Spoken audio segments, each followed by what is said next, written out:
You feel a little better? No.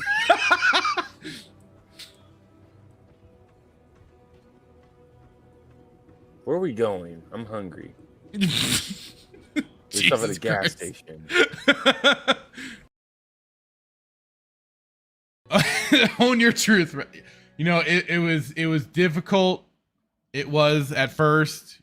I mean, you just cornered me like that and everything, but you know, it's a little liberating now to know I can like Star Wars in more ways than I ever imagined.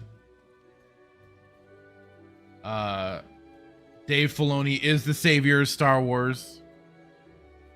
KK is doing an amazing job. The people out there are just blind and can't see it. So yes, thank you. I can stop lying now. What? What the fuck? Hello and good evening, everyone. I am the Fractured Filter here. We are back, baby. We are back for another episode of Saturday Night Sith. Yeah, and with me here is, as always, my buddy, my friend, my compatriot, and all this madness out there, Jay Hitman. How are you tonight, sir? Dude, so pumped to be back. It's been, feels like it's been forever.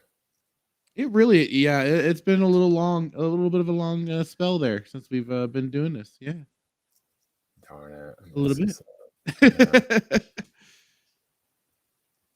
Darn it! I waited too long. I was gonna play a clip, and I got distracted by reminiscing over just how I got bamboo. The whole, there's just the whole bamboozling of the Rancor situation on God, where were we? Where were we? Oh, Nar Shaddaa, yeah, Nar Shaddaa. Well, the clip was on us on Terrace, but did you have a different one or something? Well, no. What I meant was, is that what you're trying to say? When we were on Nar Shaddaa, it was my favorite place to holiday to, and I was never allowed to go gamble because it's like mom and dad were holding my hand, told me I couldn't go gamble.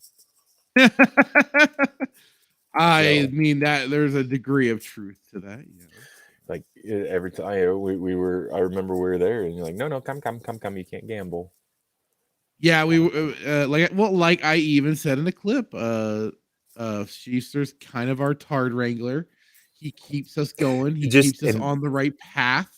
I just want to preface this by saying, for those who might be live and are not with us, Sheepster does actually laugh. There was, I think, a part in that clip where I think he laughed really quick there. And if anybody knows anything about Sheepster, I don't think he has the capability. He does have the capability of laughing, but he very rarely does he laugh.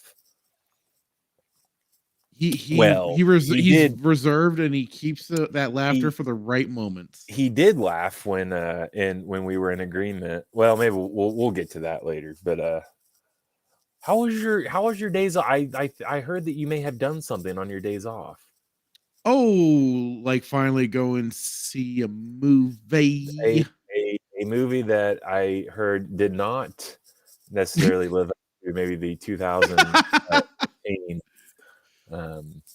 movie. A movie that may have released in 2018, 2019, I believe. I don't know. I would. Do we want to get into that one? I don't know what we have on the agenda because I feel like we haven't talked in we haven't had this show in 6 months. So a week. It feels like it's been quite a long time, hasn't it? Well, it's this time of the year. We took though, like 2 weeks off, and things get all hectic and crazy. The days holidays and all that jazz. The days run together. I don't know what I ate for lunch yesterday, but I don't know. Everything just blurs together. It just all blurs together. There's stuff I want to talk about that I didn't necessarily put in Discord. Not that I want to give anybody a time of day, but I mean, how do we want to structure this? The usual, complete and utter chaos at our discretion, however we wish to handle everything. I went so like I said, Chiefs and I went and saw Godzilla -1. I even did a live stream review for it. after this, you can go and check it out on our channel. I personally enjoyed the hell out of it, and so did she. Which is so odd. Which is so odd because coming from like, listen, there's only two people in my life that have been just astronomically just big Godzilla fans, and it was my uncle, who I think I've talked about on the show. I grew up watching the old school like scary movies, like the old like the Godzilla movies, and is it the 1,000 Legions Under the Sea, and the one with the big primantis. Like I don't remember all the actual names, but these movies, and King Kong and all these movies, and I remember just watching Godzilla. So he's one of them, and then yourself are a pretty self-proclaimed Godzilla fan. I mean, you know more about Godzilla than I think whoever created Godzilla. No, I never professed that kind of knowledge. You besmirched my name yesterday about the oxygen bomb. Oh, the oxygen destroyer. Yeah. Well, like I said, King of the Monsters, they shoved thing in there, and I'm like, well, what the hell? You can't just do that with such a there were reasons for it. No, there wasn't. Yeah, it was just immediately like, oh, by the way, we have this big weapon thing that we've been planning to use on Godzilla if he turned. Now we just suddenly have it. Listen, it was used. Like I said, there was no build up. Listen, there was nothing. Coming from the guy who loves the English theater, this is for dramatic persona. You had to have something to lead up to the beautiful moment of Terazaki Yamanaku, whatever his name was, the scientist guy that went up, it was his friend. Hey there, Gigawatt 1.21. Don't you start that now. You can't sit there. Fractured's favorite is 1998 Godzilla. Let's not start that. That's Yellow Flash's favorite Godzilla, not mine. 1998 and 2009. I mean, they're probably pretty close to your favorites. How dare you? You're gonna sit there on the other damn tuna eating freaking tell lizard. Me that, and I'm gonna go see this my -1 probably tonight after the show. Just and I'm gonna and then next week, depending on our schedule, I don't think we work next week. We'll have to figure out what the next time we have the show, episode 91. We're gonna settle this because you're not gonna sit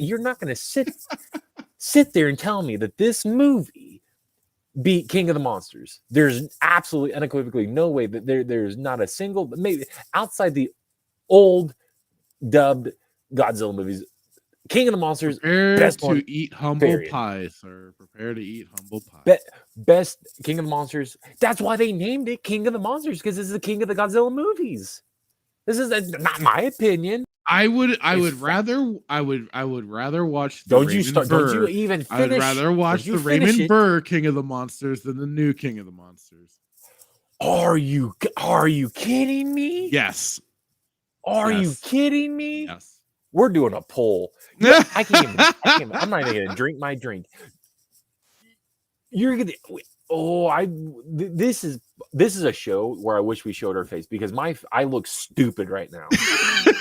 Like my facial expression, like I am giving you like RBF right now.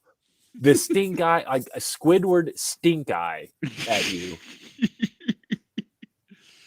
I'm going to give you the opportunity, because I love you as a brother. I'm going to give you 3 minutes to tell me everything. Give me like 5 things that you hated about 2018. I think it's 2019. When was it? It's 2000. The King of the Monsters. Give me 5 things that you factually hate about, like how they got the movie wrong and what you hate about it. I mean, or dislike, whatever. What hate's a strong word. Yeah, well, we're Sith. Give me 5 things that you hate about the movie that are inaccurate, or what your. How dare you? Because how dare you, Crimson Raptor? I am not wrong on this. I am saying that Godzilla -1. Godzilla -1 is better than Godzilla King of the Monsters that they made in 2019.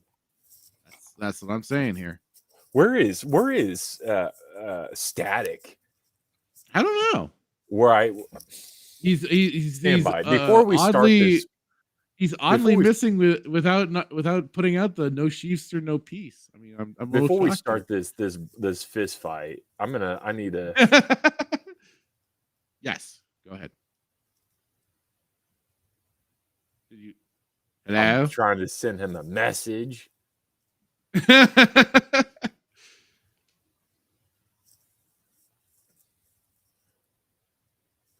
I'm gonna let you talk. I'm all right. I mean, okay. So the five things that I was not hot on for King of the Godzilla King of the Monsters that they did.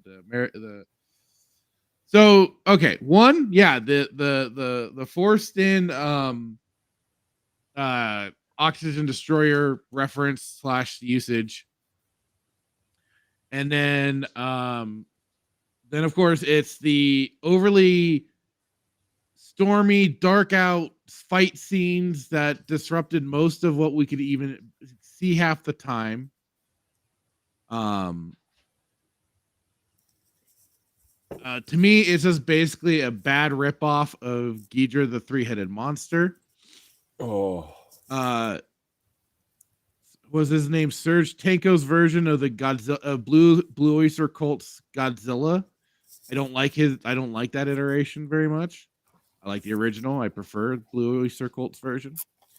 And then let's see a fifth thing. I felt like they killed off Serizawa way too soon. I think he should have stuck around for some more of the movies, but I didn't. It was a great moment. Don't get me wrong, but I was still like, I don't think they should. Great. It was a beautiful moment. I cried. It was very. But I mean, it replaced that within like, I mean, if you're gonna kind of do the whole Mothra thing, I think you should have the miniature fairies. I'm sorry, but if you're gonna do it, that's what you got to do.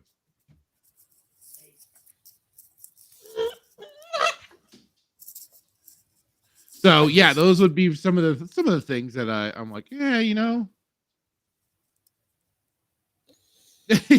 Maybe that's true, Gigawatt. He wanted out of the franchise.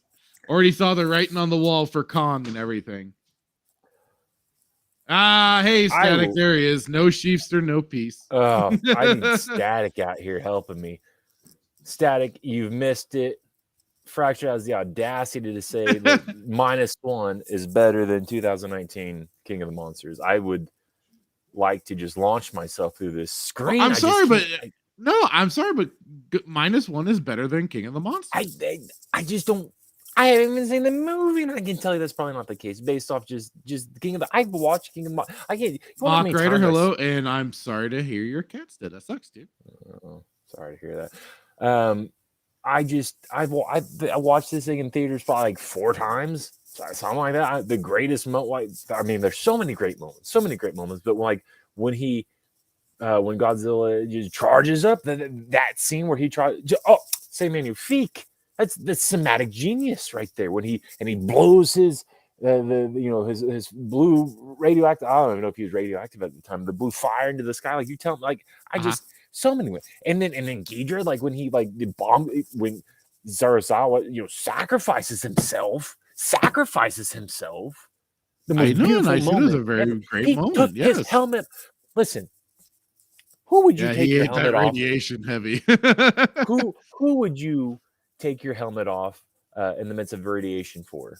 Don't worry, I'll wait. Nobody, and he did, and then like, are you? Let's just say this: was there a moment in -1 where it was that like a heartfelt moment? No, probably not. You haven't seen it yet, and I'm not going to spoil it. I could already just tell you that there's probably not because it can't hold a candle to King of the Monsters. I don't even know why we're having this argument right now. I would have thought you started it. No, you started it when you besmirched my name yesterday. Fist fight. We were fractured. So everybody who just will give this into context. Fractured and I were walking.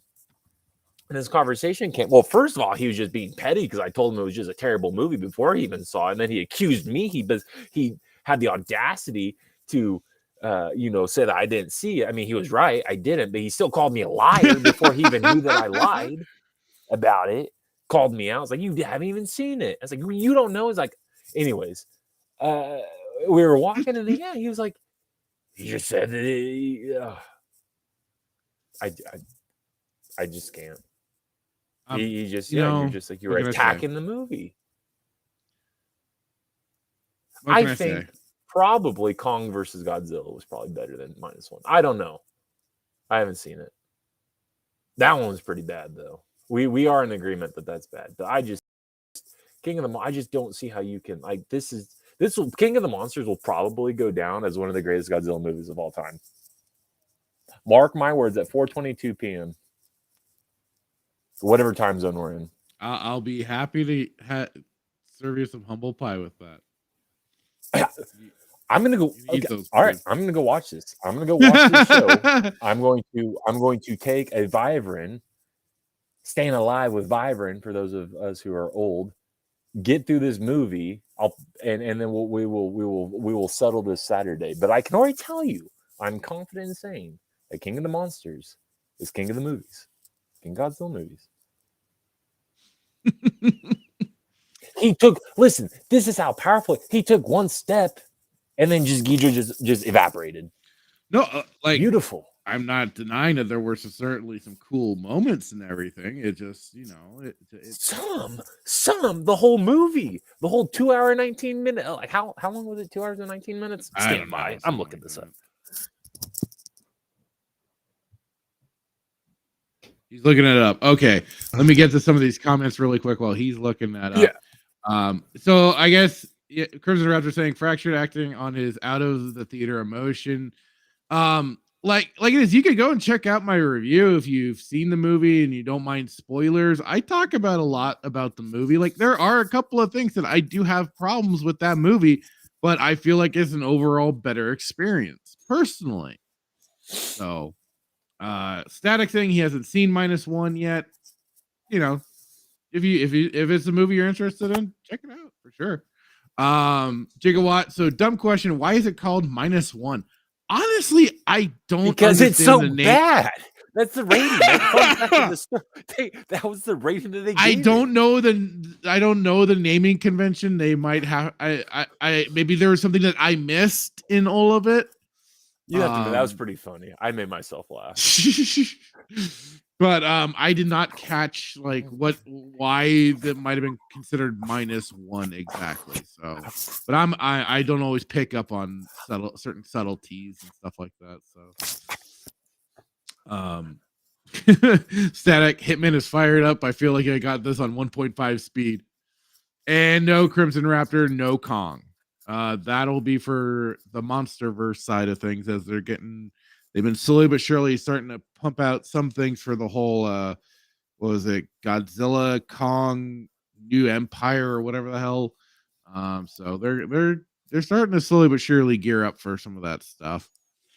And then the beautiful just dynamic of Mothra and Godzilla. I mean, they might as well just go on a date. They might as well just gone on a date in that movie. I just don't get it. Like, I genuinely, there's times I press your buttons. Okay, like I'll be first to tell you that. But on this, like, it's just, there's so many. This movie is just, there's so many great things. I don't know. Acid, how's it going, man? Saying, so how made -1? What company? Oh, who made it? That was Toho Company. So it's from the Japanese, from the homeland. That's why that's why it was rated a -1.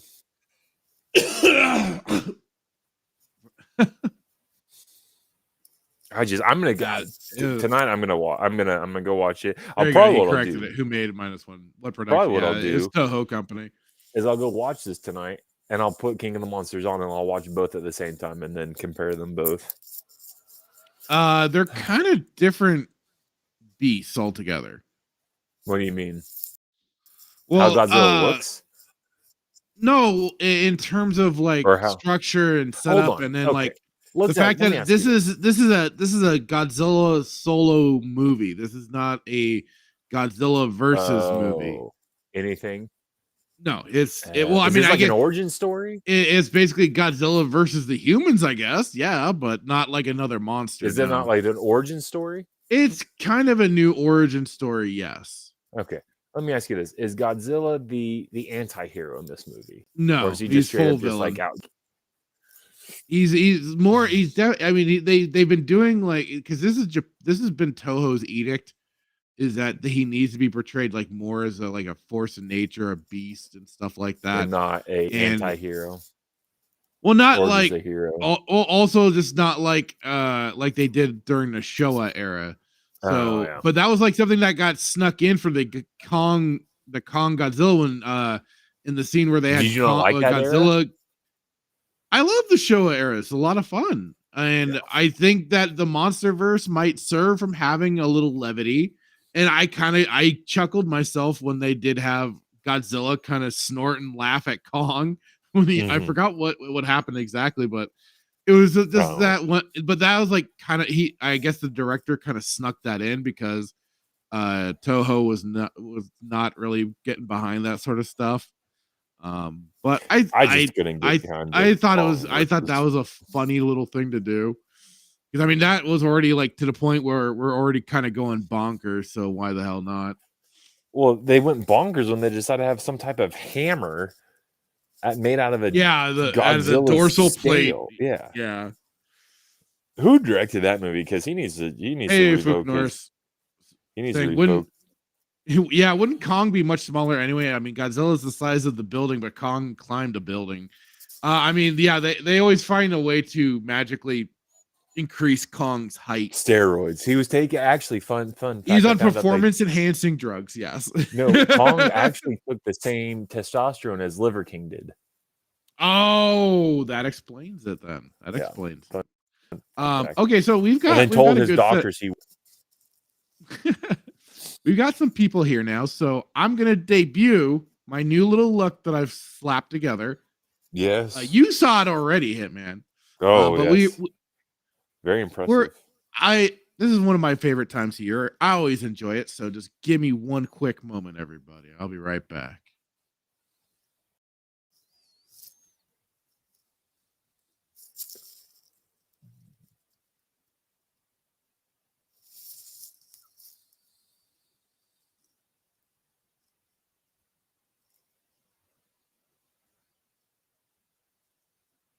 Ho ho ho! Hang on, let me. I mean, oh there we go. Now we got it like this. Sweet. It is moving. Yeah. Fractured claws. I got a new background. Look at all that. It's Hoth. I probably should have gone with the Life Day. I probably should have gone with the Life Day robes, but I feel like this is much better. Could have. I enjoy it. I tried to put a hat on. I need to figure out how to put a hat on mine, and I was like, it's not happening. My head's cold. But yeah, I even got a neat little Christmassy border. Look at that. That's great. I'm gonna start using this in the streams, other streams and stuff too. Yeah. Yeah. You should. Ooh.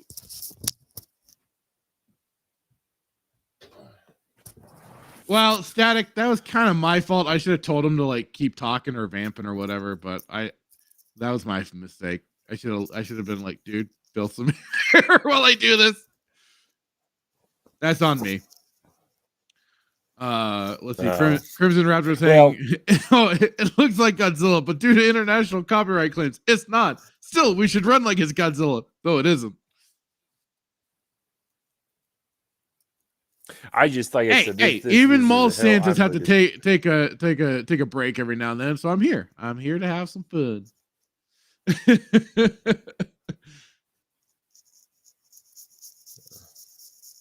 What are you doing? It's still I'm trying to look up this thing. Yeah, still will go down as the greatest movie ever. I think what I just I don't know. This is one of those things where I haven't seen the movie, so I need to go see it. But I can tell you right now that there's no way it's going to beat King of the Monsters. There's no way. Well, you don't name a movie the king of something and it not go down as one of the greatest Godzilla movies of all time. This is the bad marketing. Hitman. Bad marketing. Hitman. This is now the second King of the Monsters movie.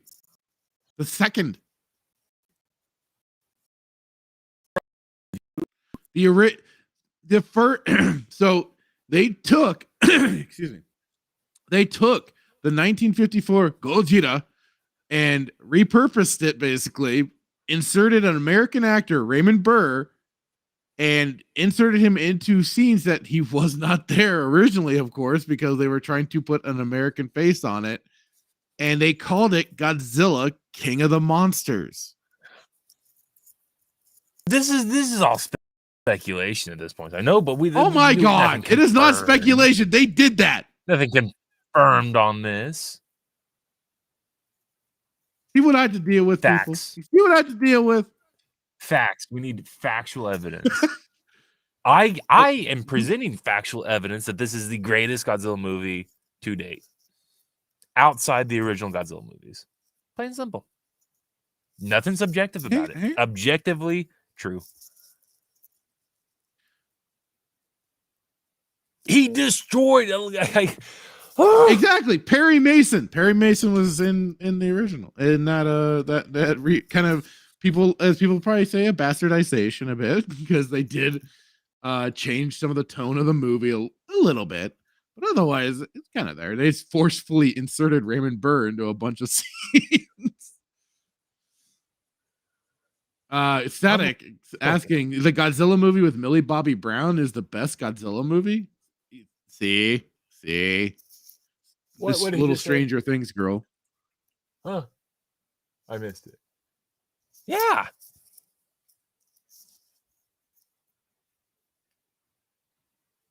Hang on. How do you beat the scene where he literally beats King Ghidorah? Do you want me to show you that it was originally done in 56? I was wrong. I thought it was 55. It was 56. Oh, no. 54 was the original. So 50. Wait, really? 57? I could play the trailer right now. You want me to do that? We already saw it. It's 2019. You want to pull up the clip? Hey, what? I'm doing this. I am doing this.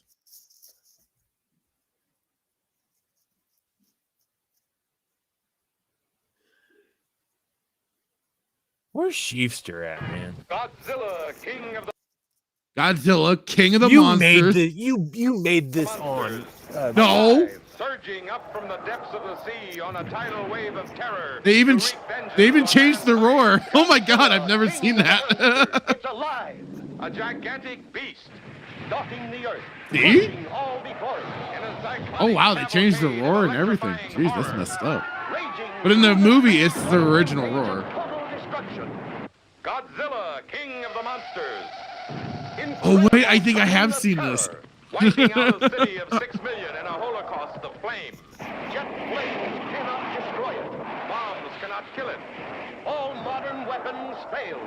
Is this the end of our civilization? I just didn't remember him changing the roar for Godzilla in this. For the answer, see Godzilla, King of the Monsters.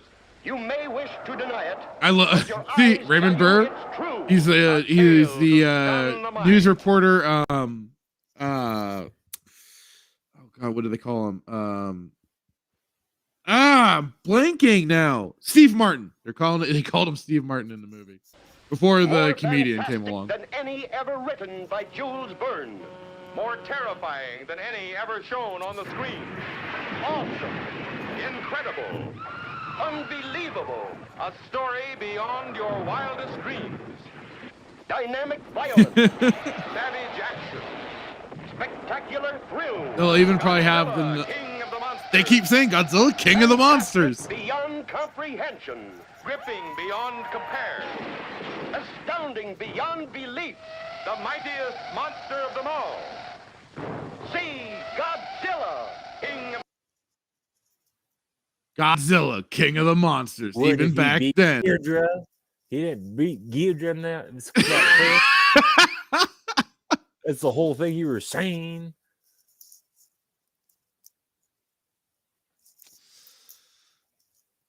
See, it was already That doesn't mean originally it's a called rip-off the Godzilla. movie, There was just already an means King of the original Monsters. Godzilla King of the Monsters, and they decided to bring up a new one and No, rebrand. they're And just reiterating that he's King of the Monsters. That doesn't prove anything. I It how doesn't. dare you. It does. It just proves that he's King of the Monsters. I like let's in I like what Crimson Raptor just said. It's got a point. Crimson Raptor says, I mean, the title does have -1 in it, so that means it's a step down, right?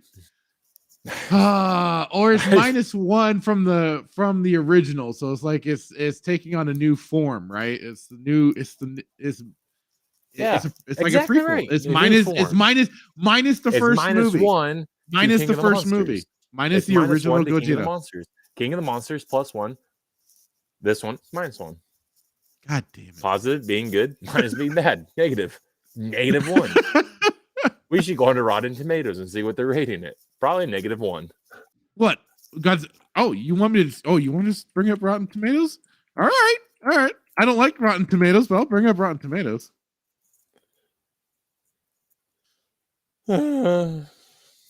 You're starting this, boy. Listen, I'm just saying. Should start playing. Start playing what? Just research your stuff. Go research. No, I'm bringing it up right now. Look at this. You want to start using Rotten Tomatoes? Look at the score. Tomato meter 97% for the reviewers. Audience score 98%. That's because nobody goes off Rotten Tomatoes.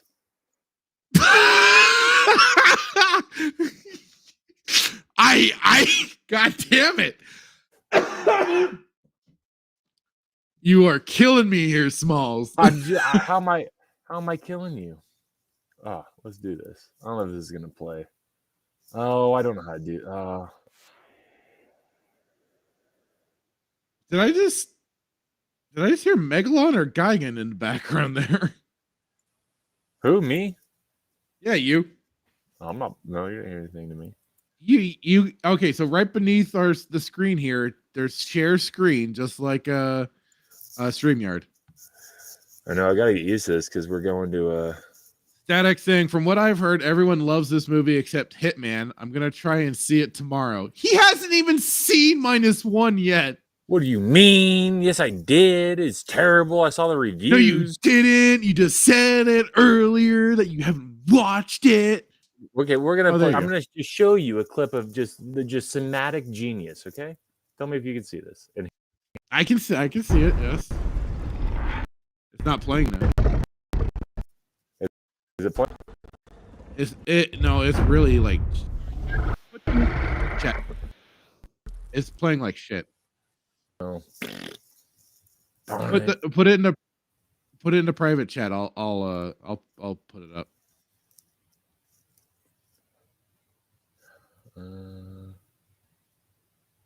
How do I send it? So, like, click on the little arrow, type it, and then it'll expand the private chat window so you can send it. Why is mine playing like crap?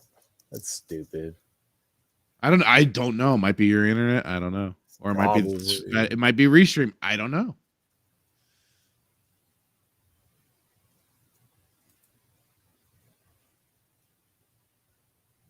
Well, you play it then. All right. I'm trying to. Or to. did you put it in the Discord? I'm trying to. Or I'm not computer savvy. I'm the PR guy. Oh, wait. I figured. No, that's not what I did. Oh, dear. See, I just broke it. YouTube's coming after me. I don't know what I just did. He's breaking things, folks. Why won't this? This is so stupid. I can do it. I can share this to anything but freaking Discord. So stupid. I don't know what's going on. I mean, I've given you all the permissions and stuff, so I don't know why it's acting so goofy. At least I think I have. Probably because I don't know how to do it. But private chat should be working. That's weird. I'll try it. Let's see it. I don't know if it's gonna work. There Try we that. go.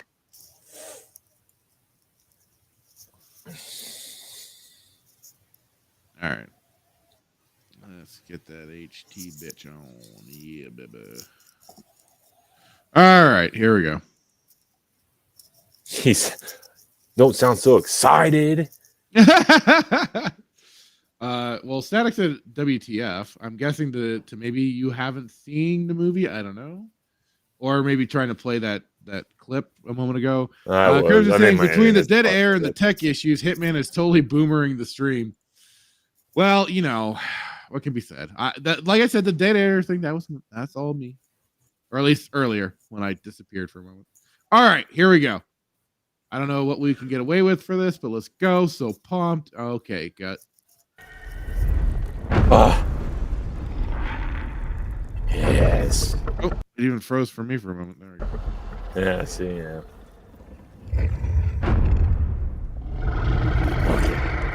Look at it.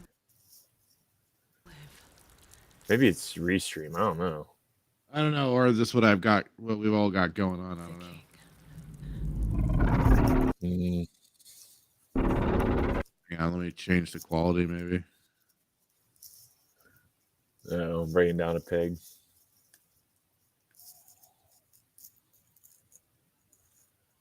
Oh, let me just double check I don't have anything going. Okay. I upped my internet too, so what the freak?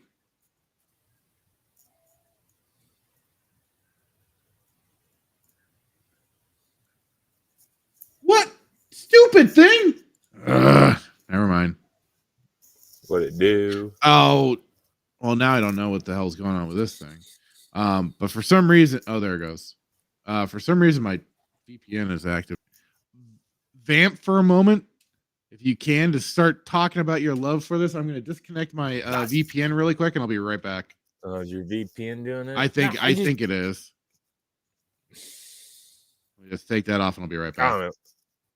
Well, I'm just saying.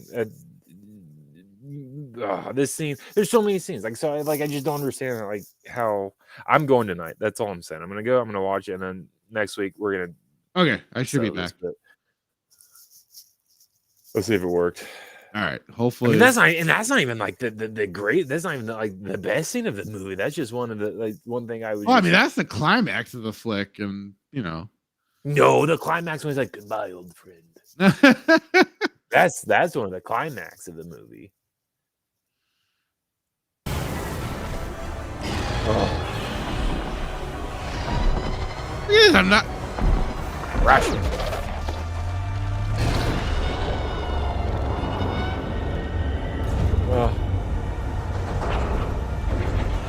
So good. And I think there's also the bit where. Yeah. Good thing he's on our side.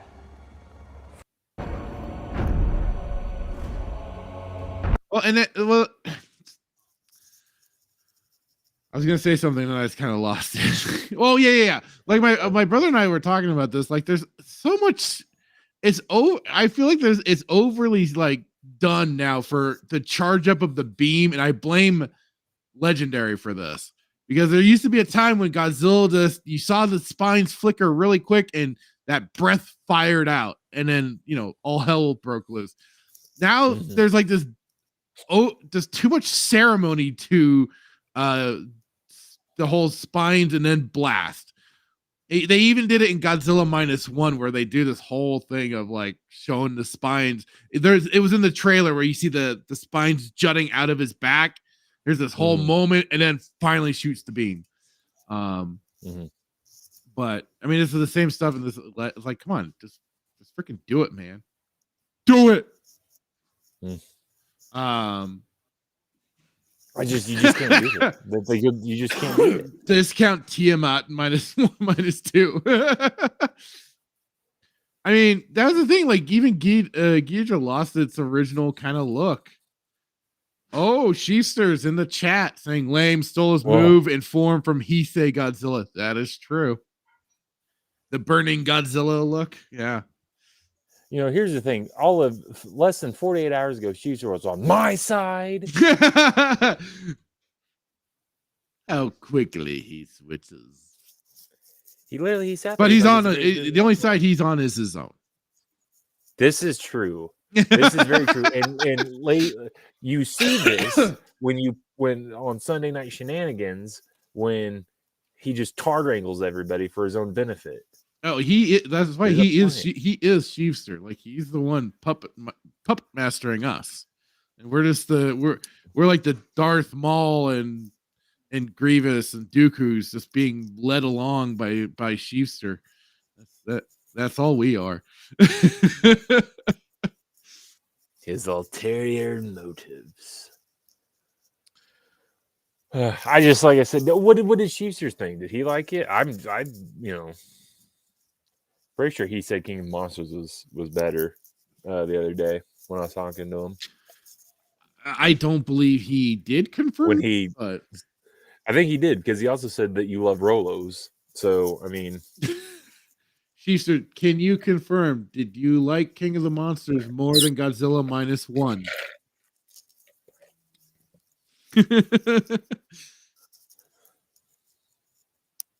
We're waiting for his chat to go through. Oh, nah. So he did. So he likes King of the Monsters better than I told you. No, That's what he just said. You just asked him. Did you? You said, did he? You said, she said, did you like -1 better than King of the Monsters? He said, nah. You heard it, folks. That's what you just said. I don't know what to do anymore. Did you not just ask that? Did you just not ask that question 32 seconds ago? No, I asked him if you like King of the Monsters better than Godzilla -1. Did I hear it wrong? Is my respirator too loud? Do I need to turn it off? Do I need to turn it down? Your respirator might be a little too tight. I just want to just turn this camera on. Like I don't.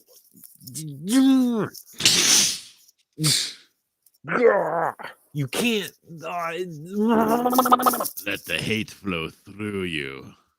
The best movie to date. Period. End of story.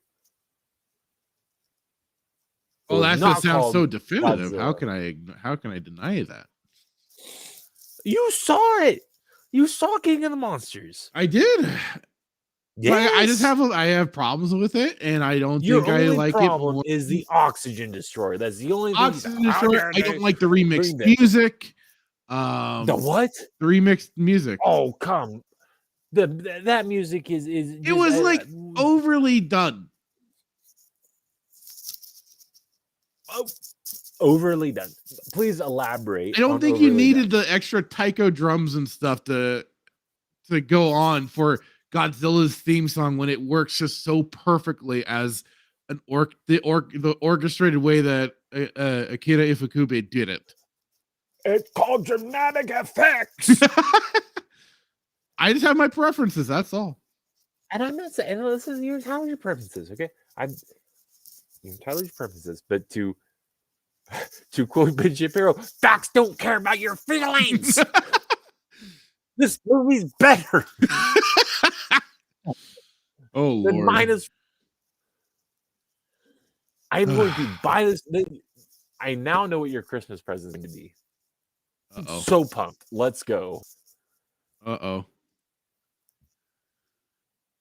Do I want? You know what?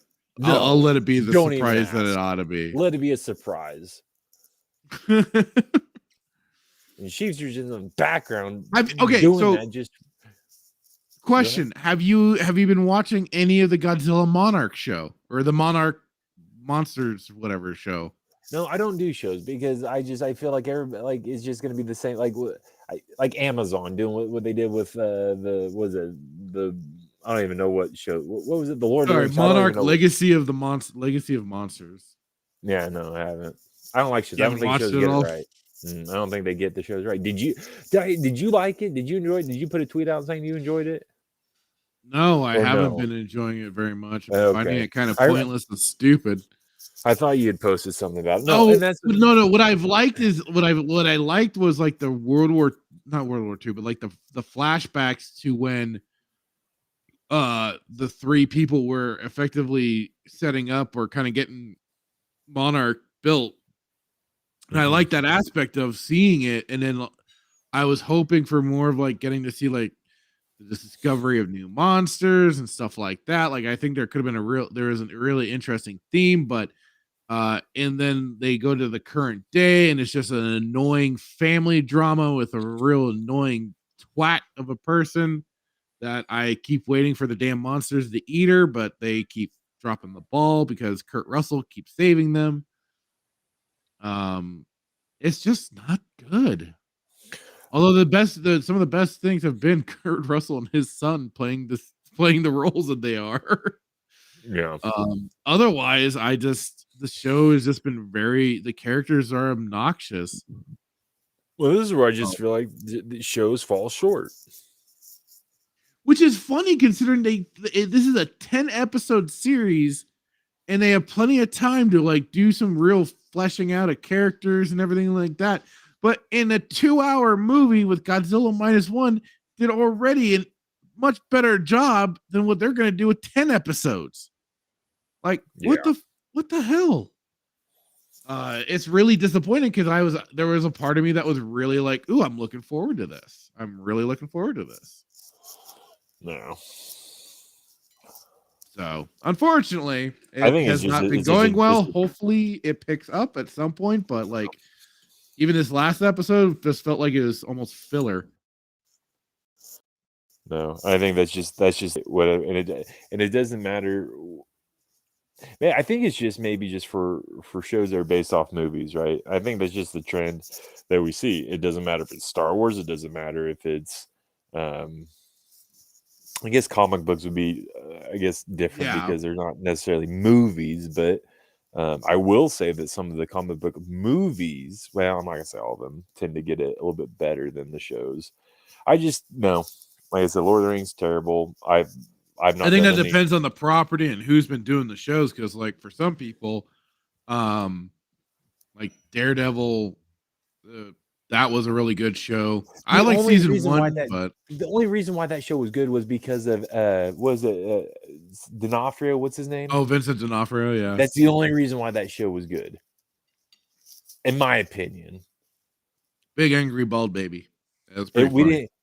We didn't get some kingpin with that looked like freaking Igor from Frankenstein, a big fat version of Igor. Oh. Talking about the Spider-Verse one. Yeah. So, I don't know.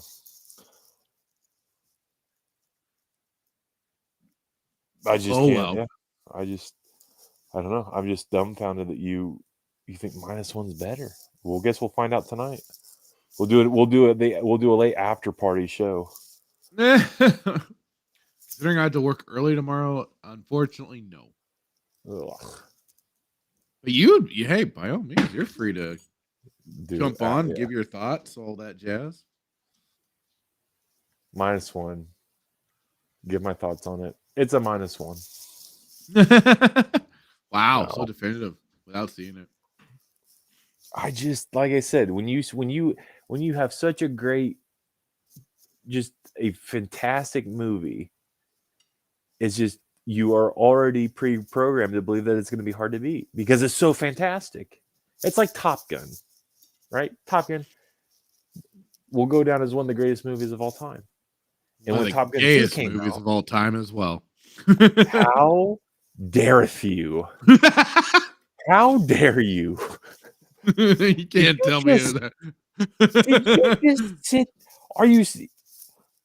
Oh, I see. You're just trying to get me back for, okay. You don't really mean that. Okay. You don't really mean that. I see what you did there. Would I lie? You would probably be the only person in Canada and America that would say that that's not a good movie. I didn't say it wasn't a good movie. I just said it's a very gay movie. A lot of homoeroticism going on there.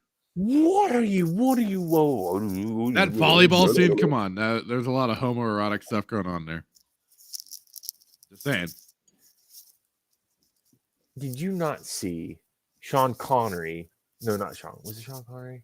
Never mind. I'm not going there. I think you're getting your movies mixed up now.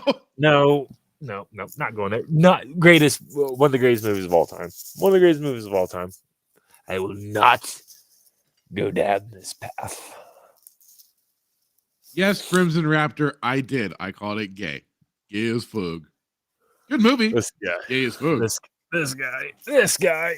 Listen, we all wish that we could hit a volleyball like Tom Cruise and Anthony Edwards, but we can't, and that's why you besmirch the movie's name. I didn't say it was a bad movie. You did. Wow, Crimson Raptor. See, Out. Saying Hitman is now right about everything, period. God damn. yeah, because you went out there. Now I know And how just- Daviasso felt when he had to deal with both of us shitting on Disney Star Wars. I'm No, that's feeling a little different. ganged up here. That's different. That's I'm feeling different a because- little attacked. No, what we were saying to Daviasso was true, and he just refused to see the truth. That's the difference. And there's the rationalization. Yeah, that's the difference. He's just like, I'm gonna go listen to my Scooby-Doo guy, Freddie Prinze Jr. podcast. Hey, 2 + 2 = balance, okay? Freddie Prinze said it. 2 + 2 = fish.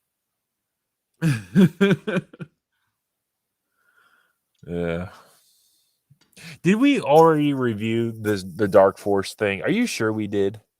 I mean, we can do it again. I don't care. I was, because I told you I watched that video and he Of Star Wars theory going Yeah. through it. Hang on. Let's see. Night Dive, Dark Forces, Remaster. I mean, yeah, that was like from 3 months ago. Oh, there's also that was 1 month ago. Hang on. Where's Night Dive Studios? Okay, let's see if they have a new video up at all for it. Yeah, I mean, it shows that I played it at least. Oh, I can pop it back on again. No, if you that's wanna- good. Okay. I watched that video, so, but I don't know if in that video is the same video where he well, you were telling me, this is something I want to talk about because I don't think we've talked about it, but maybe we have, but if we haven't, we're going to talk about it again. But Dave Filoni got a new role. Is this correct? Oh, right. Hang on, let me get that. Yeah, that was some funny information to get.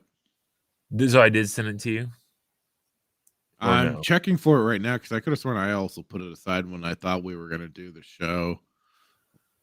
He's like CFFFFFO or he's something chief He's something creative yeah. CCFO or Neo 2 Star Wars Theory was saying that like he has just been promoted and that basically now everything that he's so excited, he's so happy, he's so grateful. Okay, This is the here we go. greatest thing okay.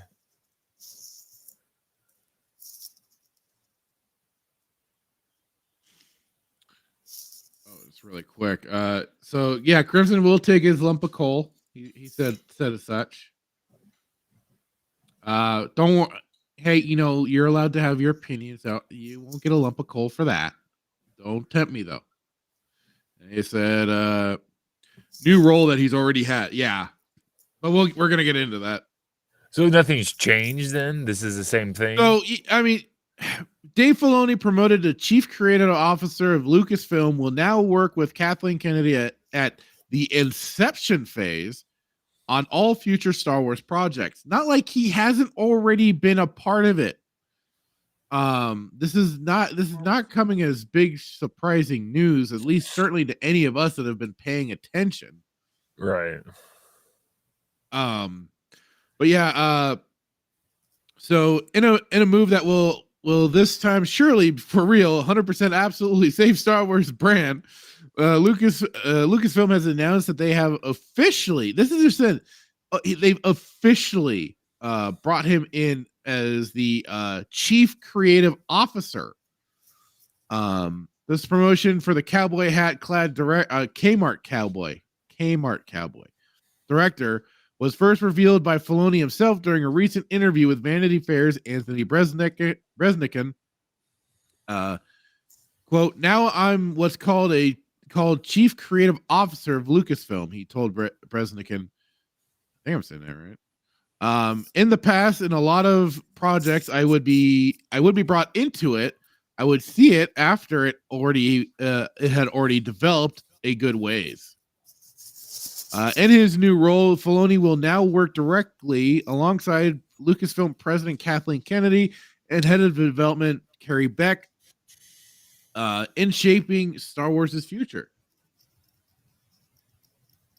Filoni detailed, in this new role is opened up to basically everything that's going on. He further quoted, when we're planning the future of what we're doing now, I'm involved at the inception phase, he added. According to Breznican, per the new arrangement, Kennedy will remain in charge of Lucasfilm. No shit, Sherlock.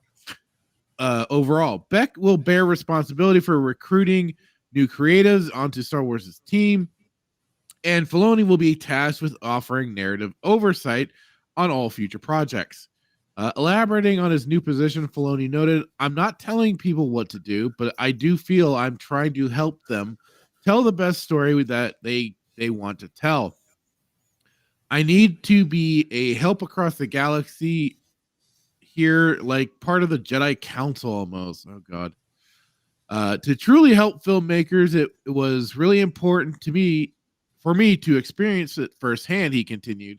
I can also lend a perspective on the challenges that telling these stories will present. I feel more capable of actually being helpful outside of just saying, well, Jedi are like this and Sith are like that, or also like this. However, just because Filoni now has a whole new set of responsibilities does not mean he's abandoning his previous commitment to his planned Star Wars feature film.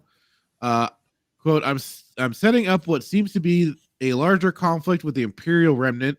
Filoni reaffirmed of his plans for a silver screen continuation of Ahsoka's story. That conflict can't just mirror what we've seen before. It has to take on a different shape.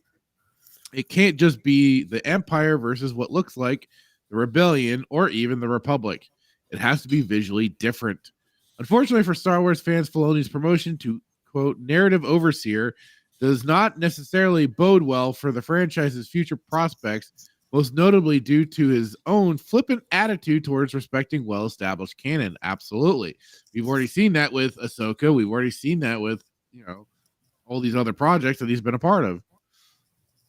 Speaking to Screen Rant during the Star Wars Celebration 2023 event in London, England, Filoni opined, people get into all the... this is where he talks about debates of what's canon, what's not. Sometimes forget just the special nature of telling a good story, even though that's contradictory to what was set up by George.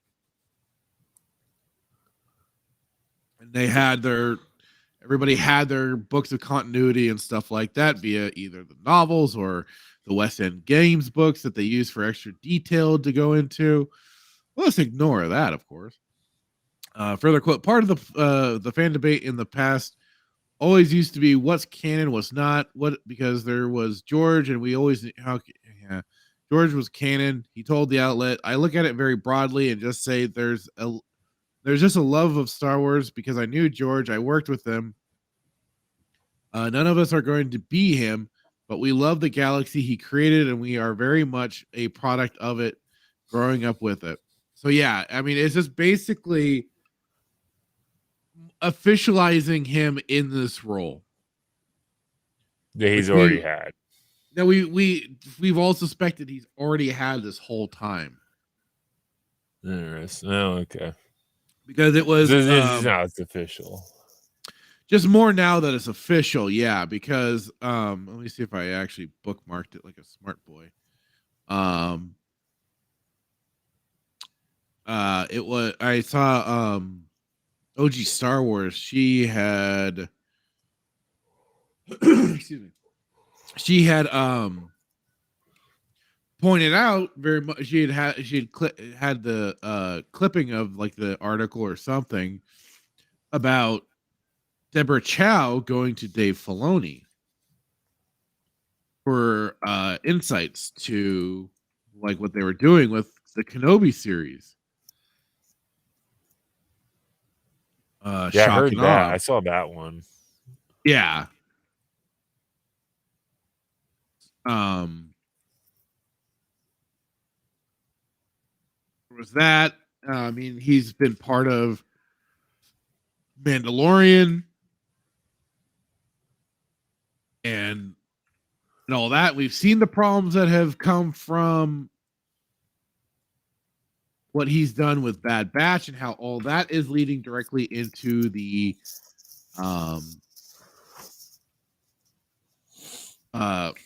sequel trilogy and all that. Bad Batch had all the cloning stuff that was being set up. So just because Dave is in this position does not mean the trajectory of the story is going to change one iota. Yeah. In fact, this is probably going to speed right into what we're already figuring. Right.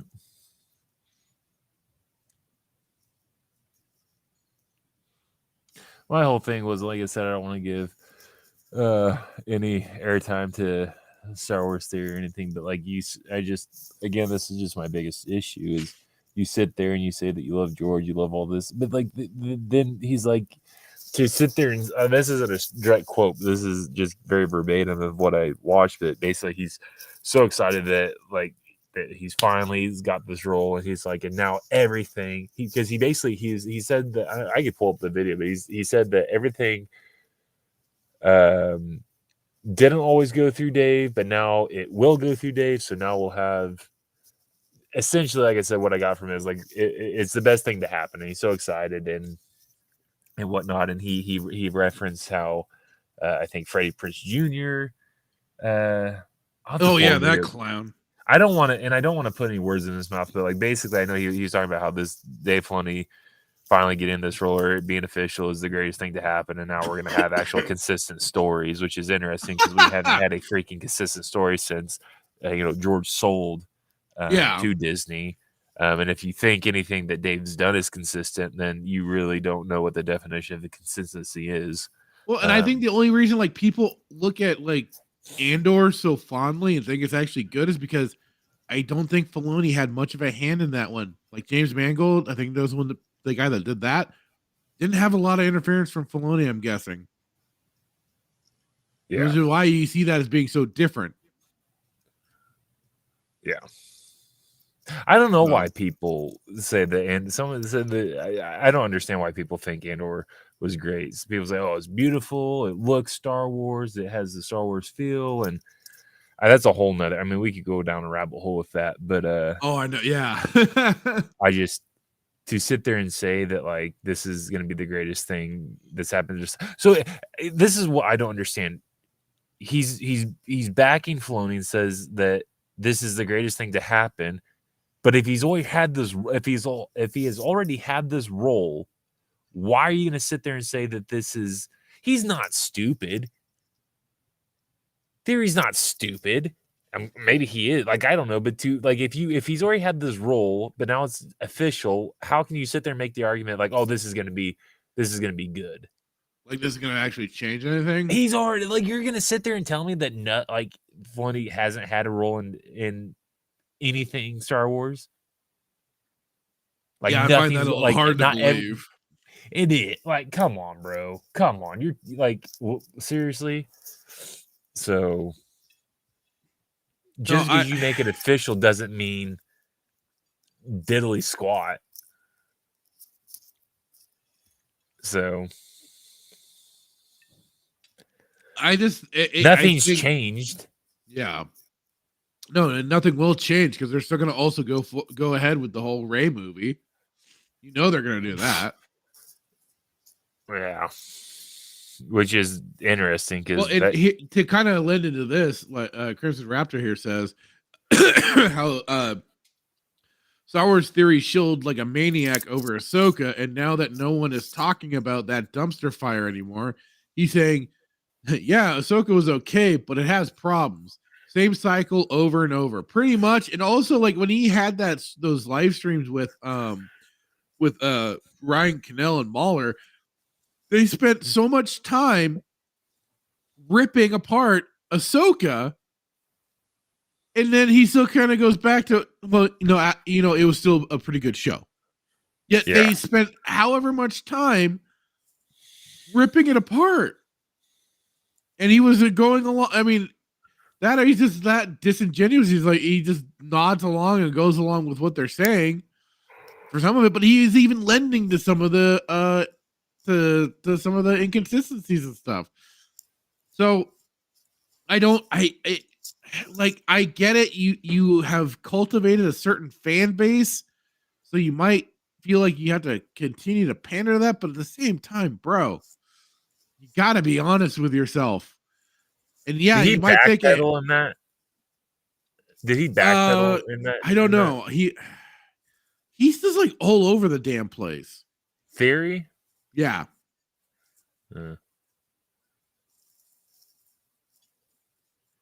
like 1 minute he's bashing it, and then the next minute he's praising Ahsoka, all in one same sentence. That makes zero sense. I don't get it either.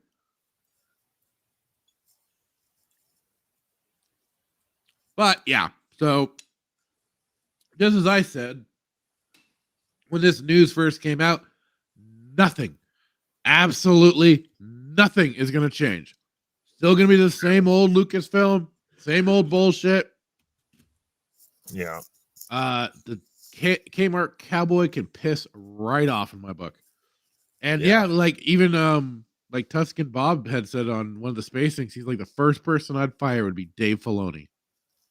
Yeah, I think I'd have to kind of agree with him. I think you just clean house, but again, I mean, oh yeah, absolutely clean house. But I'd certainly go first. I think I too would start first with the Kmart cowboy. Yeah, the dime store cowboy. So yeah, like it is. Just it's same, more shit, different day. Doesn't make any sense. Nothing's changed. Nothing will change. And to sit there and like to say that, oh, this is the greatest thing to happen to Star Wars, and like he's been running it, like, and so yeah, it's just funny. No, he's been making a lot of the decisions and stuff. And like I said, like even just makes you like it was even Deborah Chow went to him for story decisions and stuff. Wouldn't it be something if we found out that actually Joby Harold went to Filoni for like advice, and like Filoni was one that didn't know that Obi-Wan knew that Anakin was Vader? Would that be something? Oh God. But then like, and then there's these decisions that are being made, and like, and again, like no one knows if like who hired Deborah Chow. I'm assuming Kennedy did. I don't think Filoni hired Deborah Chow. I mean, your guess is as good as mine. I don't know for sure. But the fact still remains that these are the type of decisions that are being made, and we've talked about. Oh, hang on, you're roboting. Okay, What's I think you cleared up. Roboting. Your voice went really like you were like losing signal or something, and you kind of were glitching out with what you were trying to say. So say that again. Oh, I was like, these are the decisions that are being made, and this has nothing. Like, I'm not a sexist. You're sexist. Like, you hired Deborah Chow. She's terrible. It has nothing to do with race. It has everything to do with. She's a terrible director. She shouldn't be a director. She's terrible. She can't she can't director, showrunner. She should not be in charge of these sort of projects. No, and I'll prove that I'm not sexist. Joby Harold's absolutely atrocious and a lazy writer. It didn't even have the wherewithal to do any type of research or have any type of knowledge of Star Wars. That is the most egregious mistake you can make. One of them is not knowing that Obi-Wan knew that Anakin was Vader when it was on a freaking security holocron or security recording, after Anakin slaughtered the babies. Yeah. Like, again, and Obi-Wan watched it. I mean, the same people where we got like, how many episodes was Andor? 8, 10, 8? Was it 8? It was 8, I believe. Yeah. So 6 out of the 8 episodes, we got Serval eating oops all berries. Like this is the stuff that like you're gonna sit here and I don't know.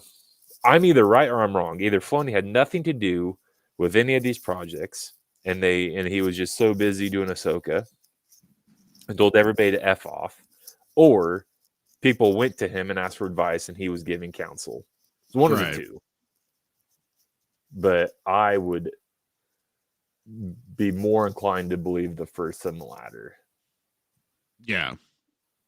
Well, like I've always said, to be a fly on the wall in that place, right? And I'm so excited, not really for Acolyte. How can you have a show that has nothing to do with Jedi fighting? Well, it doesn't even have to not have Jedi. I mean, like Well, I've said, but I said this before. Like I enjoyed the hell out of the Han Solo trilogy books, and that doesn't have lightsaber fighting. It does have like some combat stuff here or there, but it's more few and far between, and it's pretty hilarious that you have two Hutts fighting each other. That was pretty hilarious to listen to. But it, you know, you don't need it, but at the same time, it's like they're putting all these weird restrictions on themselves, and at the same time, they don't want conflict or war. It's like, what the hell is your problem? Right. You gotta have a little conflict here and there. And I don't know if it's this generation. I don't know if it's, I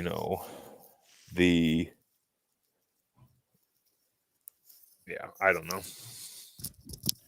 Let's see. Crimson Raptor here says, if the Ahsoka we got was Filoni dedicating 100% of his time to it, then yeah, he needs to be fine. Well, that was his baby. The Ahsoka show was his baby. That was his thing. And yeah, no, he's a clown. Well, people are still simping and making excuses for him. It's disgusting. Well, I don't understand if it's this generation, if it's what Disney's trying to push, but like, and that's why I miss following. I still follow like, what's his name, EU Commando, because he brought up a point with Shatterpoint, how Shatterpoint really described how graphic and how brutal the Clone Wars were. So you didn't. So we got this this happy-go-lucky kid version of Clone Wars that Filoni produced, right? It wasn't that bad, and and turned Grievous and Dooku into villains of the week, basically. And like I said, the show was probably geared towards the younger crowd, but this is where it gets very you paint, like when you have 7 seasons of this show, and I don't even know how I want to describe it. It's just they did not portray it correctly. When you read the book, you see how brutal that war actually was. And you wouldn't even get that really from watching the movies, right? I mean, you saw like the clones died and everything from Attack of the Clones, but like that book really, and I don't know if you read it or not. And I was I haven't read it, unfortunately. Right, you start going through it, and so, and I'm just saying, like I said, I haven't read all the book, but I do know that it does paint. It does give you very clear view of how brutal it was. Yeah. But you wouldn't get that from Disney. You wouldn't get that. Well, of course not. They need to sanitize it and everything. Right. So it's creating a lot of misconceptions, I guess I should say. A lot of tomfoolery. A lot of tomfoolery indeed.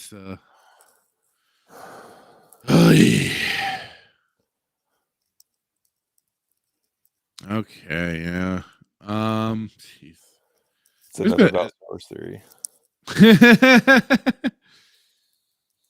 like I said, I get it to a degree, but at the same time, you have to make a decision at some point. Yeah. Can't keep fence riding that goddamn hard. Have to pick a side eventually. Well, he won't, because if he does, then he'll lose his paycheck. I mean, I'd imagine he might take a hit. Yeah, sure, but But the argument that I always make is he could gain another. Yeah. Oh, absolutely. These people, like these Disney fans, they're so like, I'm not gonna call them idiots, but like they would probably listen to him and think whatever he says is gold. So if he says, you know what, Filoni got it wrong, they would probably believe him. Right. Maybe, I don't know. I mean, coming from theory, yes, the people would listen. At least that his subset of well, I mean, he would. This is how it would go. He'd like, hey guys, been a while since I've done a video. Just want to come at you and just tell you that I got it wrong and Filoni had it wrong, and I've come to this epiphany, and I just love you guys so much. I love Star Wars so much. I just wanted to, however he starts his videos, it's like whatever, but. May the Force be with you always. No. Let the Force serve you. Oh, Crimson Raptor's not above is more than willing to call them idiots. No shame. Yeah. I mean, yeah. Well, it's kind of like what the way Open Airlock has put it. It's he's kind of a part of the whole hope grifter thing. Is like, oh yes, don't worry, he's got to wait a little bit longer, guys. Just a little bit longer, and Star Wars will turn around. It'll be good. It'll be they will make Star Wars great again. We swear. Which speaking of that sort of thing. I thought this happened to pop up earlier today, and I grabbed it in relation to Star Wars, in relation to Godzilla. Supposedly here, Godzilla -1 director wants to helm a Star Wars movie, and maybe Lucasfilm should listen. Exclusive from /film.com. So Godzilla -1 is not only one of the best movies of the year, but one of the best Godzilla movies ever with Flash Subjective. Indeed. Own Whitney Seibold saying in his review that it includes some of the best, most exciting destruction visuals in the franchise's long history. Film follows the footsteps of Hideaki Anno's Shin Godzilla in reinventing the King of the Monsters, although I think this movie did it better than Shin. But it also looks back at the very origins of the franchise, the results of the movie. Okay, this is a bunch of fluff. Director Takashi Yamazaki brings to Godzilla -1 the same energy and the same great eye for visual effects that he gave other reimaginings of popular characters, and also did it on like a $15 million budget or something like that. Like kept it pretty low. Reimagining of popular characters and franchises like Spaceship Battle Yamato, Parasite, and Lupin III, the first. Having now tackled one of the biggest franchises in Japan, Yamazaki is setting his sights on another huge IP, one that is set in a galaxy far, far away. Speaking with /film ahead of the U.S. release of Godzilla -1, Yamazaki immediately knew what he'd like to tackle next. Quote, I watched Star Wars, and that's how I ended up being a filmmaker, he said. I'm really hoping I will get a call, and they will bring me on Star Wars. Now, if people at Lucasfilm have any comments, they listen to Yamazaki. But he's not okay. When is he going to say something for his ideas, though? What would be his idea? For one, having someone like so now this is kind of getting into this. Whatever if it, I think more so. Then there's the benefits of fresh new perspective. Yamazaki being able to reinvent it. I think a more Japanese or even a more Eastern take on Star Wars would be really, really interesting. So I hope they call me up, he said. Honestly, why not just create your own then, dude? I would just say create your own. Stay out of Hollywood. Don't go near that freaking place. Like it is. This is what I thought. Godzilla -1 was a great film, and there were a lot of great callbacks to the original film with what goes on in it while being at the same time its own movie. Right. But dude, no, don't go near this place because 100%. Look at how many people have gone into that cesspit and have basically gone full brain rot. Yeah. Now I haven't seen much commentary from this particular director. I don't know what else he said in Japan because of course I'm not too familiar. This is like this to me was my first experience with this director. So in all honesty, I'd be like, dude, like, yeah, you've done great with these other franchises, but maybe start your own. If you wanted, if you've got a passion and a love for Star Wars, you could probably do better to create your own. And it'd probably be just as well received. I mean, that's basically why George Lucas did Star Wars. He couldn't get the IP to, I think it was Buck Rogers. So he created Star Wars. Do that. Don't go near Hollywood. And if anything, I think he should be maybe considering the idea of also focusing on a sequel to this Godzilla movie. Or maybe just like a whole new movie entirely. Maybe we get things kind of the old Showa era where then it just kind of goes off into different directions. Kind of like the Millennium series of Godzilla movies, where it's almost like a new reboot, new continuity as it went along. But maybe just do that. I don't know, but yeah, I already saw a few people that I follow that were really excited about this idea.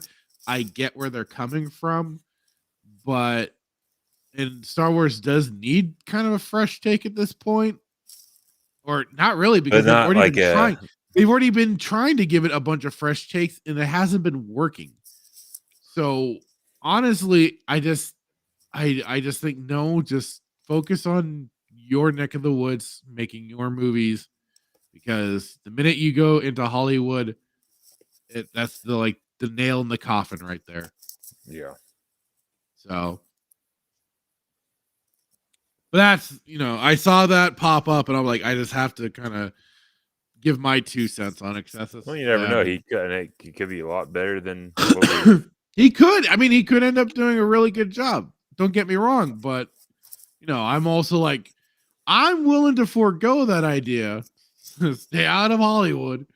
Yeah. Maybe work on more Godzilla movies and do that. Maybe we need to let Star Wars full on. I mean, they've basically imploded, but just let them do their thing, and then they can finally rest, die, or settle, and go away for a while, and then maybe they could try again at some point. And maybe with this guy with more time, but not now.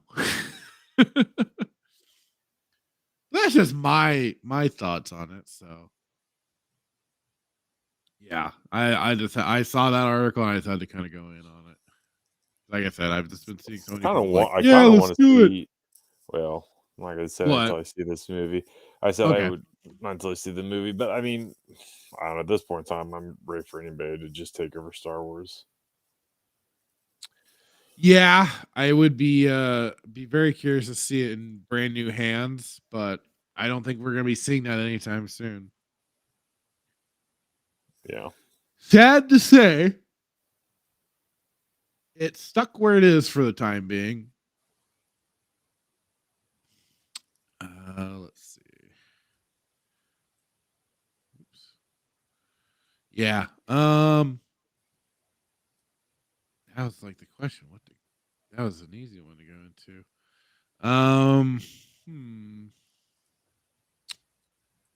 Well, have you been keeping any eye on the DC movie stuff? I'm done with James Gunn. After freaking Blue Beetle, I'm like, but that was before he got there though.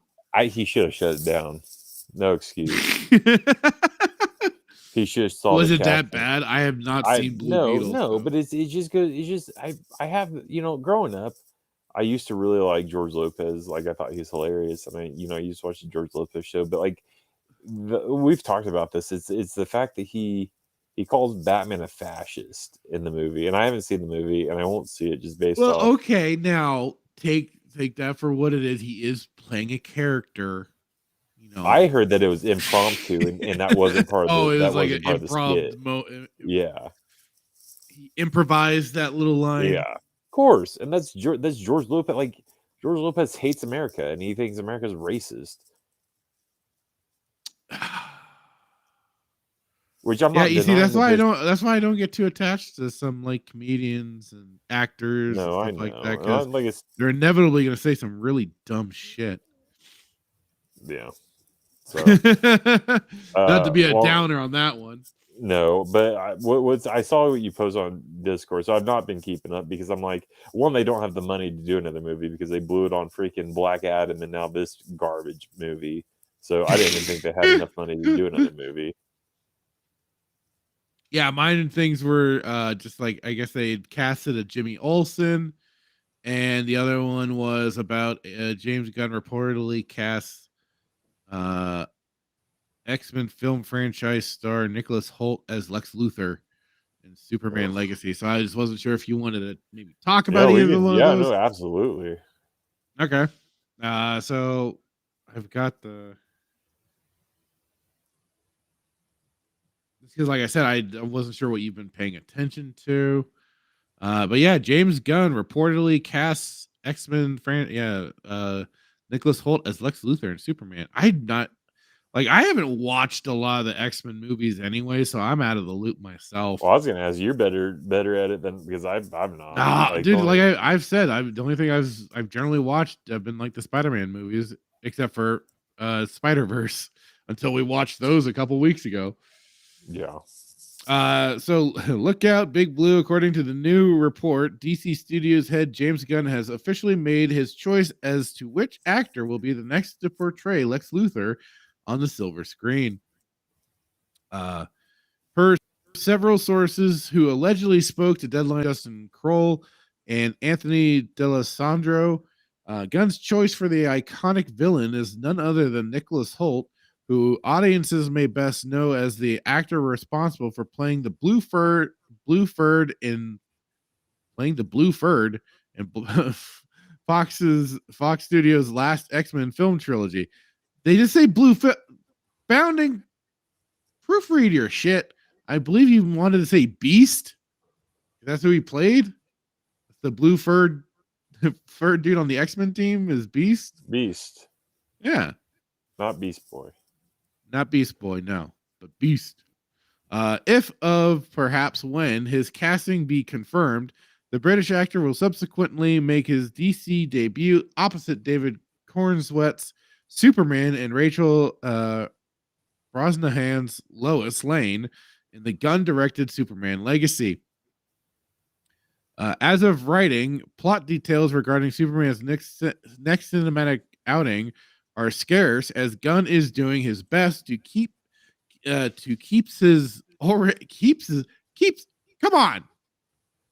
already confusing plans for DC's future close to his chest. But despite the director's best intentions, noted scooper Daniel RPK Rickman claims to have already gleaned insight regarding Luthor's role in the film. According to him, Gunn's take on Superman's arch foe will take direct inspiration from the early 2000s era of DC Comics, as Legacy will see Luthor making a bid at the American presidency. Should this rumor shake out to be true, it would not be out of the question to see Luthor's political power play being used as a narrative vehicle with which to bring him to conflict with not just Superman and Lois, but also their confirmed superhero co-star Hawkgirl. Okay.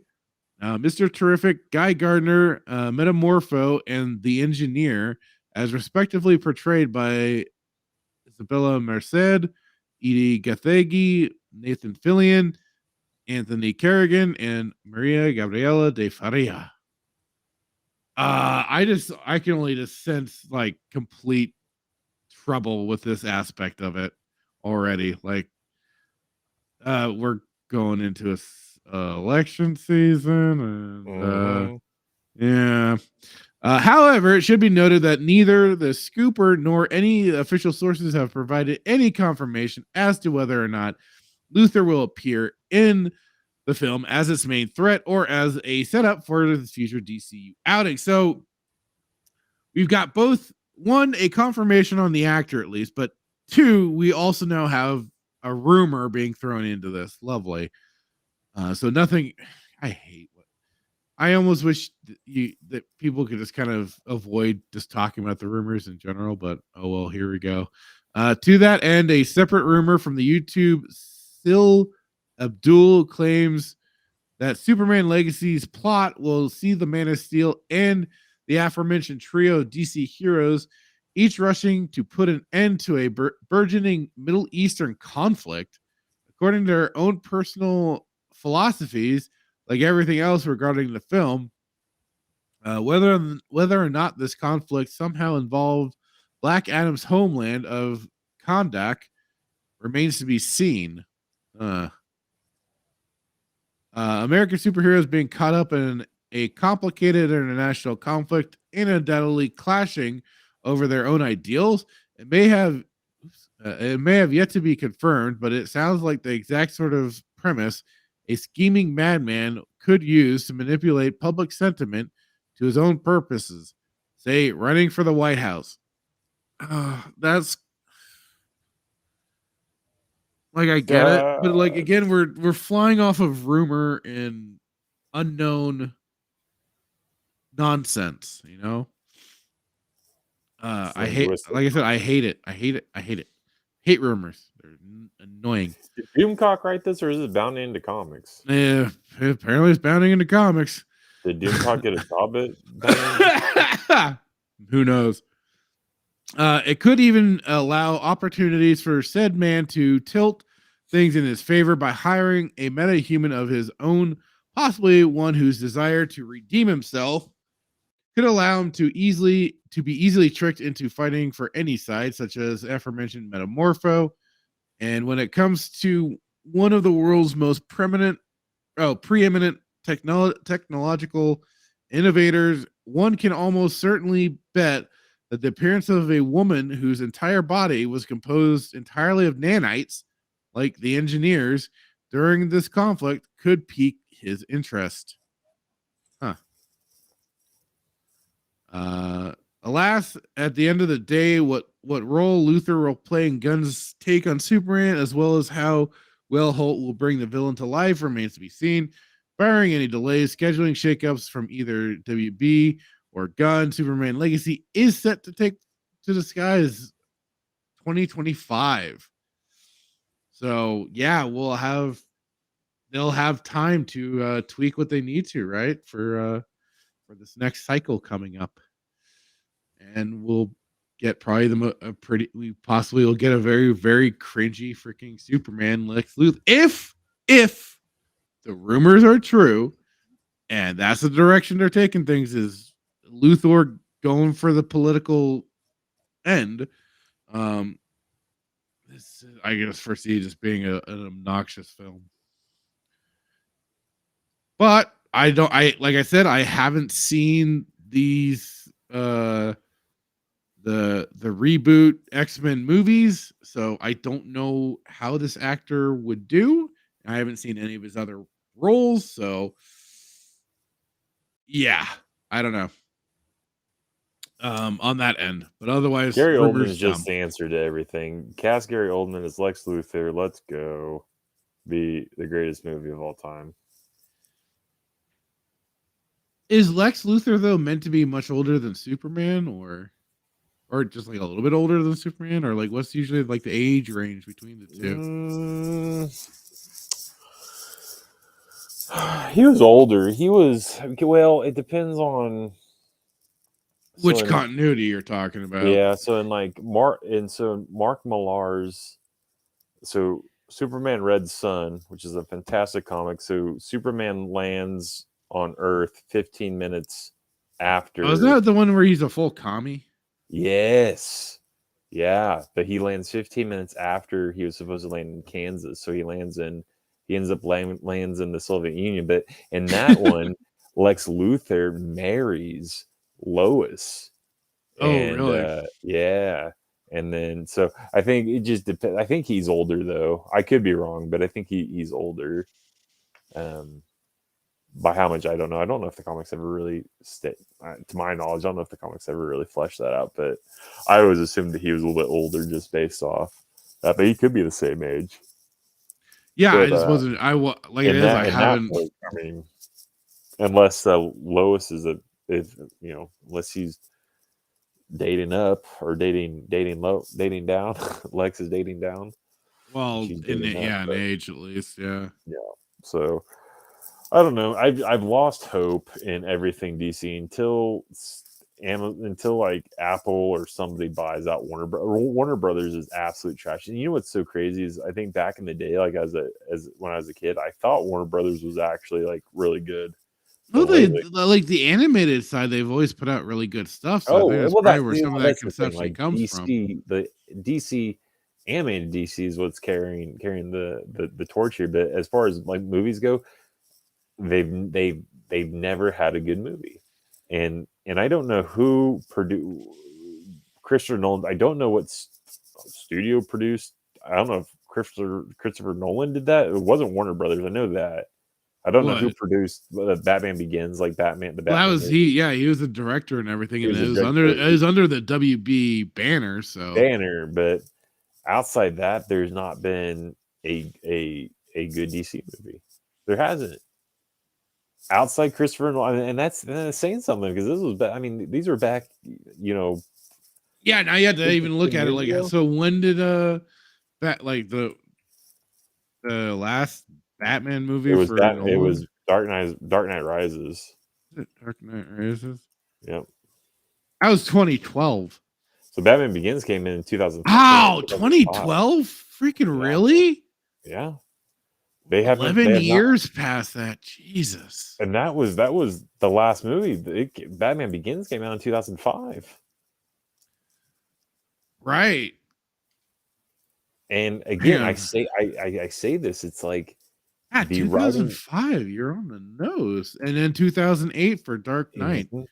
So look at this. Like all these years ago, these movies back then are better than anything that we've produced today. And this goes for the DC, it goes for Disney. It's like, and there should be no excuse because writing is subjective, right? You can't say, oh well, we had better writers in the 50s or the 60s, because that's all subjective, right? Because you either have it or you don't have it. But from like storytelling and maybe not storytelling, but like how like graphics and CGI and everything, all that stuff should be better. There's no excuse why something in 2005 looks better than something in 2023. There's no excuse, right? I guess you should say the story. Well, I think even like that kind of comes down to the director themselves, because they have to have an eye for what they want presented on screen. And like it is, even with a small budget, they can still make a really great looking film. So I think that kind of has to also be relying on the director to know their stuff. Yeah, the technology's there, but they have to actually know how to utilize it, For sure. And the story writing I guess it should essentially get better, because you would have had a lot of really bad examples of what not to follow, right? Right. I can see that, yeah. Like Batman's versus Super, I will say Man of Steel was decent. Like, and I did enjoy Henry Cavill as Superman. I really did. And I think it's terrible the fact that they just killed him off and decided to keep Ezra Miller. That to me is that's hypocrisy at its finest. You're going to kill the Snyderverse, and I have my I've talked about on the show. I have my issues with Snyderverse, with the Snyderverse. I do, right? But if you're going to get rid of everybody, then Ezra Miller should not have had a role. You're not going to sit here and say, well, they gave him that role to reset everything. Well, no, because that was really weird. Like they've still been releasing these moves, and I get you kind of want to recoup something back, but you also got to kind of know when to maybe if we're trying to restart a whole new universe, maybe we shouldn't be putting these movies out and causing any No, confusion. it's that old. Is it the Charlie Daniels song? Is that you gotta learn, you gotta know when to hold them and when to fold them. I don't know if that's Charlie Daniels, but I don't, but I get what you're saying. yeah, Man of Steel decent, but the Batman versus Superman trash, right? Partially because I think Ben Affleck did not, like, he was just a terrible Batman. Like, I don't, and again, this is it's subjective, but I don't think he fit the role right. I don't think he played a good. And you're Batman. allowed to think that, absolutely, yeah, for sure. But and this is just based off like even like kind of like how I personally read in the comics how Bruce was portrayed, how Batman was portrayed. I don't think he did a good job. You know. Well, I think that sometimes is where things get boiled down to. Is like, right, we all have a different interpretations in our head of certain things. Well, that's why I've certainly felt that way by some characters for sure. Well, look at Spider-Verse. Like, I'm not a Spider-Man fan at all. I've not read any Spider-Man comics, but I think Fook Norris is Kenny Rogers. Kenny Rogers, I'm sorry. Thank you. I still, in my mind, I watched that movie and I'm like, there's no way Peter Parker was portrayed in the comics like this. There's absolutely no way. No. Right? And this is coming from a guy that's never read a Spider-Man comic in my life.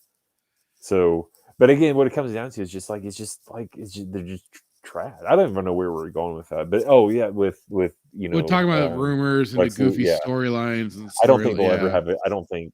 I'd be hard pressed to believe that there'll ever be a good DC movie under Warner Brothers outside it being animated. Because they have a fantastic animation team. But like in actual live action, I don't trust them. I don't think we'll ever get one. I don't even know with Marvel, man. Like, it might get like the Marvels. Like, I don't know I don't know how much money they made if it was a flop. I heard a lot of rumors that it was. There's a lot of stuff flying about it. Apparently, the Marvels ain't doing so hot. I haven't looked into it personally, so right. I'm willing to believe biases by my own biases and believe, it's probably hurting. Yeah, but again, this is why, because you can't just have a movie. You can't just make a movie about just a movie, right? And where I'm going with this is you always have to implement some type of agenda within that movie, whether it be cultural, political. Show me a movie that you've watched where there isn't some type of, I don't know, that might be a subjective comment, but I feel like most movies today are going with the culture. Video game, not necessarily. Like, I would say, like, even again, to staying topical, I guess, or whatever, current, Godzilla -1 had not an agenda, but like certainly a theme and a certain story. American companies, because I don't know. I've never been to Japan, so maybe. Well, I thought it was just a very like almost wholesome, just, certain message that they did want to portray in the film that I thought was very good, and they had I also liked what they kind of had at the end, towards the end of the movie as well. And I thought those were like something anybody could really get behind if you see it. So, I mean, I think certain things can be. I think you need more, like, if you're gonna do a theme and stuff like that, it needs to be more of a universal one versus this is my side of the camp sort of thing. Yeah, like, this is what my political party believes, and this is now the message that I'm putting in that movie, instead of just stuff that you could very, very generally put to people that, like, I wouldn't want to be part of a nuclear war, or yes, nuclear radiation and stuff is bad and has potential really bad outcomes. That's a very I could get behind that. Just some simple shit like that. And like in -1's case, it's like, the idea of not treating life frivolously, to live your life and not even like but to move on from even like past troubles, and just you got to make the best of the next day sort of thing, and you can't just throw your life away frivolously. You're meant to cherish life, not you're meant to cherish life, not but you're meant to cherish life, not just treat it as a commodity. Something like that, which I thought was very good. and well presented. Yeah. So I think it just takes the right director, right person to be able to handle that sort of thing. I think it's just very hard to do that within Hollywood. Near to impossible. It very much is when they are also under the gun of governmental oversight and stuff like that, telling them you need to meet, and even like for their own award shows, you have to meet these quotas if you want to participate. And there needs to be the right person to tell them to basically fuck off. It's almost this is meant to be an incentivizing art the form. knee. I'm going to use this art form to express myself. Therefore, fuck off. It's almost incentivizing the bending of the knee. Yeah, pretty much. So, or to remain relevant. And Yeah, perfect that's example true. is John Jackson Miller and Timothy Zahn. Right. You can make the argument that John Jackson Miller hasn't been relevant since he released Kenobi, but I haven't followed the guy's work, so. Well, no, but I'm just saying, like, you know, well, that's subjective because the only book I know that he's written was Kenobi. But I guess just for sake of argument, let's say like that was the only book that he wrote. Right. Fantastic book. He wrote it. He's, you know, reaping the benefits of, you know, sales and everything. But then he hears that there's a show being made about his book. Yeah, and I want to get in on that. Yeah, right. So again, I don't know his work, but I'm just saying, like, now he's got to remain relevant. Well, how do you remain relevant to a company that's producing this book? And when you know that this company is the most liberal, progressive company on the face of the planet. Exactly. Well, you're gonna have to probably bend the knee because they're not gonna probably give work to a Christian conservative, or we'll just say a conservative person, because they're so liberal. Yeah. So you're gonna have to bend the knee. Absolutely. Timothy Zahn. I will sit here and I will tell you one of the greatest 3 books that outside, in my opinion, the Bible. I mean, there's the great books. The Thrawn series is absolutely fantastic. Could probably rival. Well, Bane books are probably my favorite, right? But I'm just saying, comparatively, like they're fantastic books. Right, but what happened? Yeah, absolutely. He needed more work, and he bent the knee. Absolutely. So, it's very depressing when you think about it. It can be. That's why I keep watching old shit, and I don't think about it too often. But let me finally get to some of the comments since we were going through that article. Star Wars Marvel purist in the house. How's it going? Saying, what's up, brother? Hope all is well, dude. All is well on this front for sure. We're having a good time. Thanks for stopping in. I've been already keeping an eye on the comments. And I saw how you were talking to Crimson Raptor saying, I think Ryan Cannell really kicked some knowledge on Theory stream.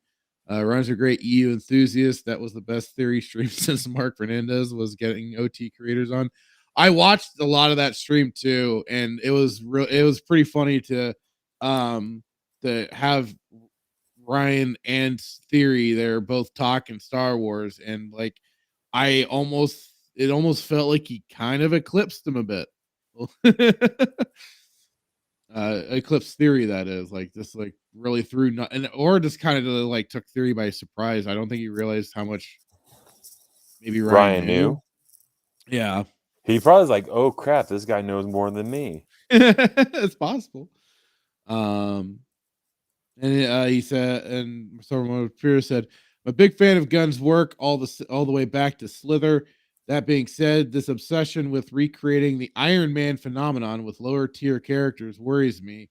All focus should be on the Trinity. Yeah, I think he really needs to simplify things down, and he's making the same mistake DC has been making this whole time, which is go right for the Avengers level movie when you need to be patient, you need to take your time, and you need to actually build things up. So yeah, do a Superman movie, a Batman movie, and a Wonder Woman movie, setting up the origins and the world and stuff like that through those 3 characters first, and then you can, once you see how, you know, the water settled, the dust is settled, whatever, and then you can go from there and start maybe building up, and then maybe add another character or 2, especially if you want your Justice League. I imagine they started out with more than just the three, so introduce some of those main characters as well as independent movies and start bringing them together. Absolutely. And he apparently loved Man of Steel. I have not seen Man of Steel. I have heard a lot about it, both good, both bad. Um, take that for what you will. So I have not taken the time to watch that. Maybe I should one of these days. But you said you liked it, right? Man of Steel. Yeah. I mean, for what it's worth, yeah. I thought it was But just didn't have the same Superman vibes, huh? no. But Not again, like you have to the understand, like we grew up in the era of uh oh my Christopher Reeves and right. that type of, so it's always hard to, and my kids today would watch that movie and be like, what am I watching? This is absolutely atrocious.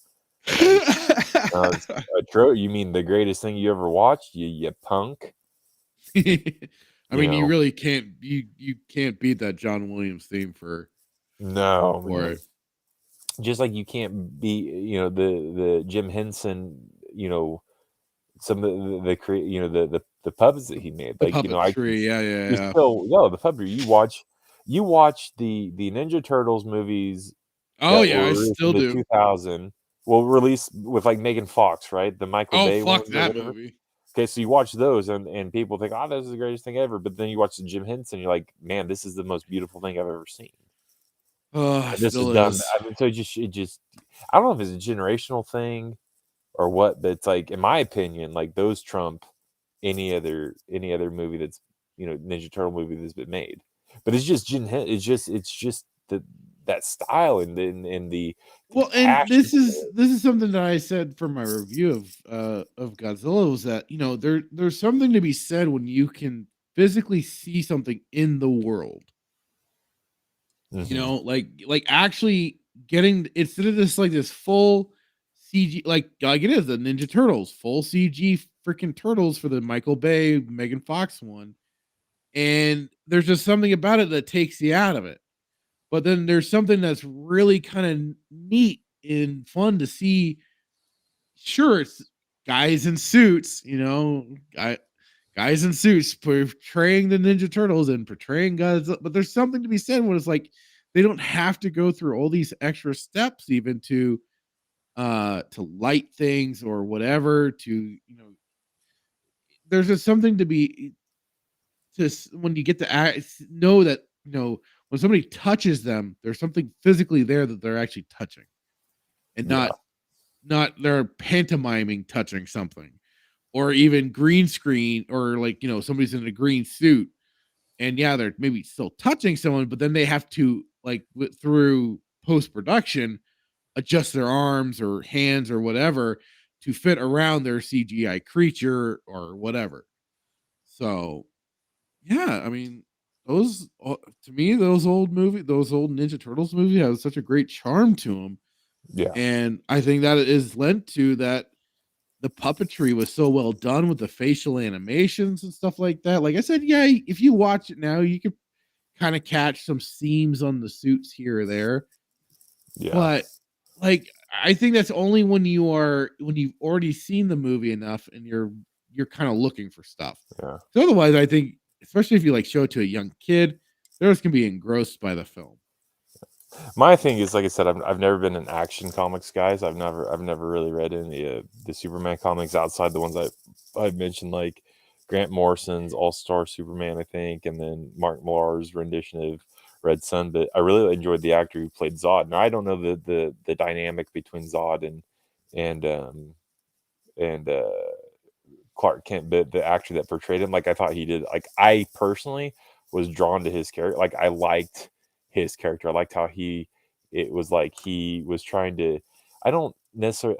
You can make the argument that he was trying to uh, persuade him to do this, but then there you could also make the argument that like he honestly believed his cause was true, and he was trying to get Clark behind it. But I Yeah, will say that the guy who played Lex, like they screwed Lex Luthor over. That guy who played Lex Luthor, he's just the worst. Oh God, in the Man of Steel Yeah, things, oh yeah. yeah. The guy that portrayed Lex Luthor, just God, terrible. I just remember I watched the Batman v Superman movie, and I saw he was Yeah, in that, and I was like, yeah. what the hell is this? So that is not Lex Luthor, and I dare anybody who is a DC fan that, or maybe a bigger DC fan than me, tell me that if that is an accurate representation of Lex Luthor, I will eat crow. But it's not Lex Luthor. So let me do this. I'll paint you kind of this picture in Red Okay, hang Sun. on. So Marvel Pierce says 100% Raptor got a bounce. Y'all have a good one, Marvel Pierce. Thanks for stopping in. And yes, you are absolutely true. Original TMNT movie is very accurate to the original comic run. They use actually panels from the books in the movie, and like the gal, I forget her name now, but the gal that played April O'Neil was even taking some hints, some advice from Robin Williams, who had read the comics as well. And that's, when you actually go to the source material, it's amazing, and actually like bring it in and respect it and treat it right. It's amazing what you can put together, because that movie is basically like the first book, like the first comic book, but things are changed up because they kind of had to flip some things around. But I mean, otherwise, it's just very respectful to the original, to that original beginning run.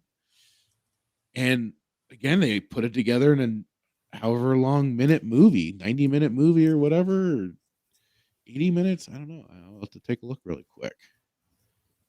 But then you also have people that are willing to take in what others know about the franchise or about the series already, and willing to try and make it very accurate film. It's just those little things that helps, the little stuff. Yeah.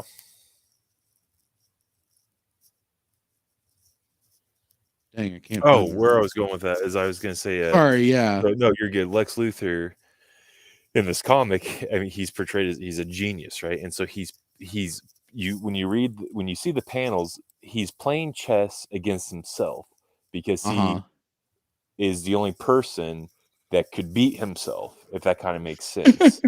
So that's kind of an ego on him, isn't it? It is, but he's very, and it's almost very.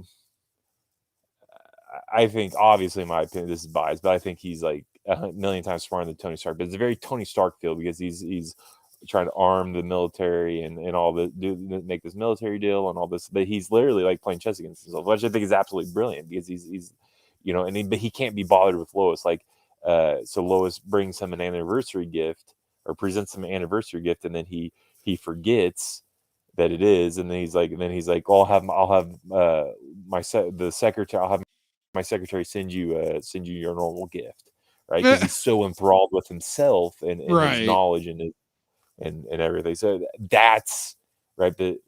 That's the Lex Luthor that that I think about. Like, that's very cunning.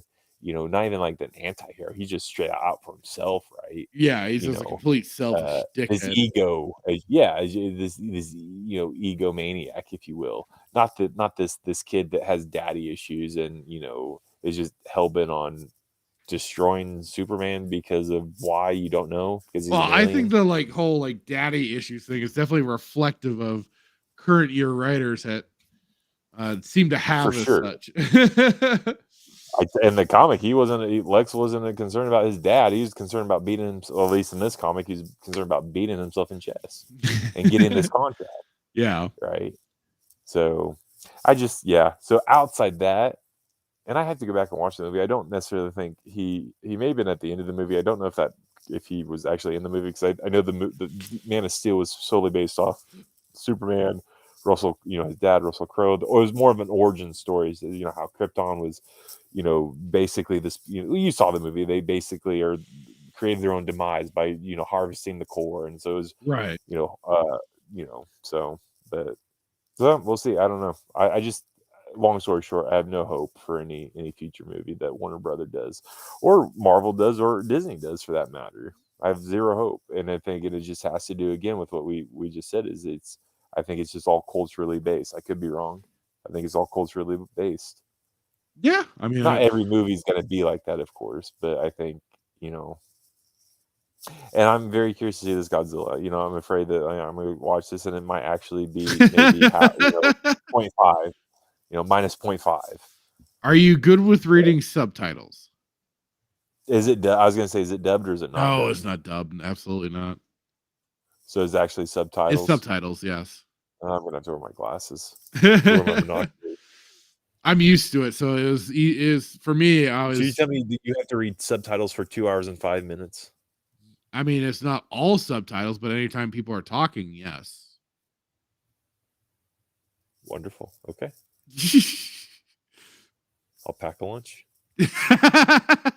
Don't worry. It's not. The nice thing is that it isn't like Shin Gojira where people are like speaking paragraphs onto the screen. Like the dialogue is not like overly lengthy or anything like that. Like they have they split it up well and everything. So it's not like I said with like Shin Gojira, they had like text all over the damn screen half the time where I was like, I think I would like you to dub this, please, because this is getting to be kind of a pain in the ass to try and read it because it's very weirdly put together.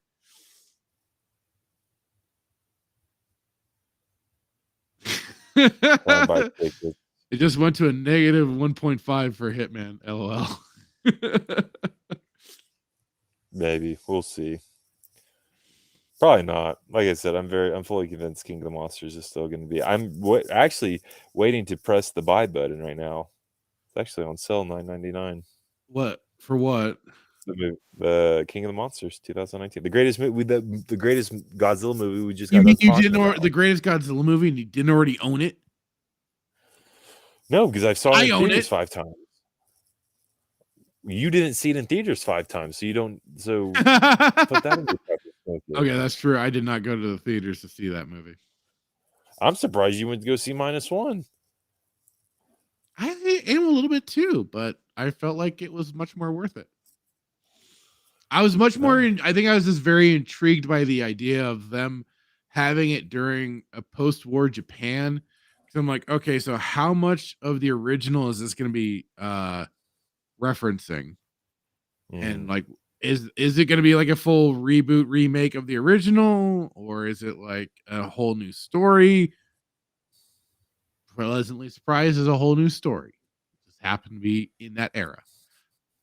You know who else did a whole new movie? Who? King of the Monsters. Wow, I mean, Gareth Edwards started that, so I guess yes, they did start a whole new thing. Yes, it was not a ripoff. Was not a ripoff anything. Huh. Well, you know, I guess it is all from a certain point of view, right? For sure. Absolutely. 100%. Did you go see it in 4DX? I went to an IMAX theater. I can't say I'm too big on IMAX. You are. You're not. I'm not. Really? I'm like it was. It was an experience. You're such a traditionalist. Well, I think it was just like it was something that I felt I did need to experience. Like I've gone to a 3D theater. I went when I saw the Godzilla 2014. We went to a 3D movie theater for that one. It was a problem at the time though because I at the time it was when I was wearing glasses, so it was kind of difficult to put on the 3D glasses, but I still made do. And then for this we went to the IMAX. That was like the only way to get in for the early showing. This is like the early fan showings was at the IMAX, and I was like, you know what the hell? Let's check this out. So and like it was like the screen was gigantic and like it was almost kind of felt a little weird and disorienting a little bit being in that, but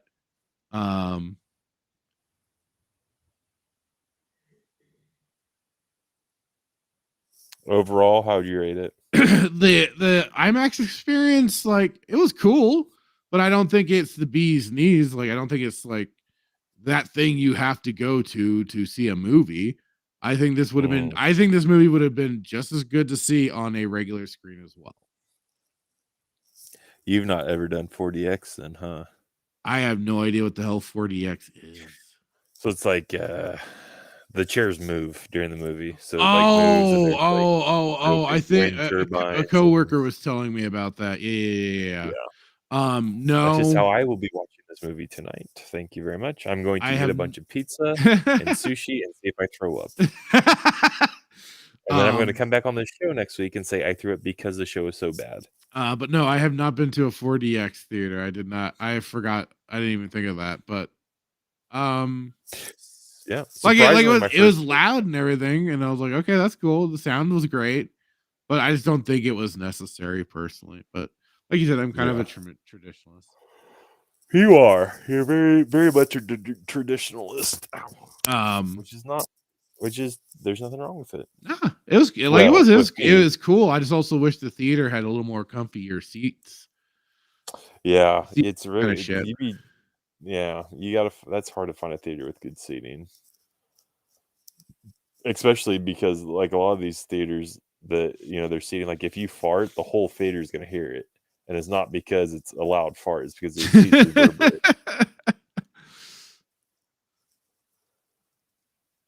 Oh, that's interesting. They're static. Sorry. Static says, okay, Thanksgiving is finally over. Sent you something fractured. He says IMAX screen is too big, but audio is unbeatable. Like I said, yeah, the audio is great. But I just it just didn't wow me, I guess. And like it was, I think I was also just kind of partly annoyed that we went through like 10 to 20 minutes of commercials, and then we finally got to the trailers, and that was like another 10-ish minutes. So it was like 30 minutes we spent of commercials and trailers. And then we finally get to the movie. We were there at 5:30. I'm like, you should be you should have been well prepared. How many of these Star Wars shows have we seen? Dude, it's been a long time since I've had to endure commercials, though. Well, I'm just saying, at least in a movie theater of all places. The patience, though. I mean, my goodness, we like tearing our eyeballs out while we watch, Andor and Mandalorian and all this. So that should be a cakewalk. Commercials and like I was able to endure it, sure, but I was still like, God damn it, I want to see my movie. Yeah, they never used to be commercials. It always used to it used to just be trailers. Yeah, and then maybe like, hey, go to this. You would have go to the snack stand and get some snacks, and then watch the movie. Turn off your phone and all that shit. I don't do it anymore. And then it was interjected with, "Isn't IMAX great? Watching these screens is awesome, right?" It was them putting over their fucking IMAX screens. I'm like, I'm here already. I don't need you to sell me this further. Yeah. I'm already here to watch on your IMAX theater. It's like, I've already given you my $12 for this ticket. Now play the movie. Yeah, it's that. He says those commercials are at all theaters though, and yeah, it takes 30 to 45 minutes for the damn movie to start. Like that's what I'm not. That's why I separate saying the commercials and trailers, and then like the IMAX shilling their own theater commercials too. Like that's why, like I said, I realize why I don't go to the movie theaters, and this is why. Oh, look what just popped up on my phone. Shin Godzilla, subtitled. Yep. But here's something. Well, that means that. Go ahead. This is what Static shot me.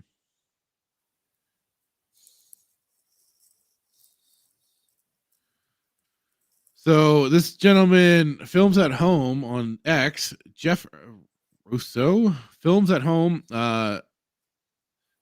Apparently, dear PlayStation customer, as of December 31st, 2023, due to our content licensing agreements with content providers, you will no longer be able to watch any of your previously purchased Discovery content, and the content will be removed from your video library. Click here to see a full list of affected titles that will no longer be supported. We sincerely thank you for your continued support. Thank you, PlayStation Store. This is why going 100% digital is fucked. Unless you can download those things directly to your computer and keep them as a backup. But who wants to have all that space set to a bunch of movies? I get it. But I'm a Spurg. I have extra hard drives. I'm fine with it. But I understand not everybody wants to. But this is something that, and this is probably not going to be just a Sony thing. Sony happens to be at least the first one that I've seen getting hit with or putting this out. I can imagine Microsoft doing it. I can imagine like any like digital video platform doing it, like your Apple Store, Google Store, whatever stores you can buy digital movies from. Like, oh, we're no longer supporting this. Kiss it goodbye. And Sony, you're gonna get your asses handed to you here. But yeah, this is the important movies if you buy them. This is the importance of physical media.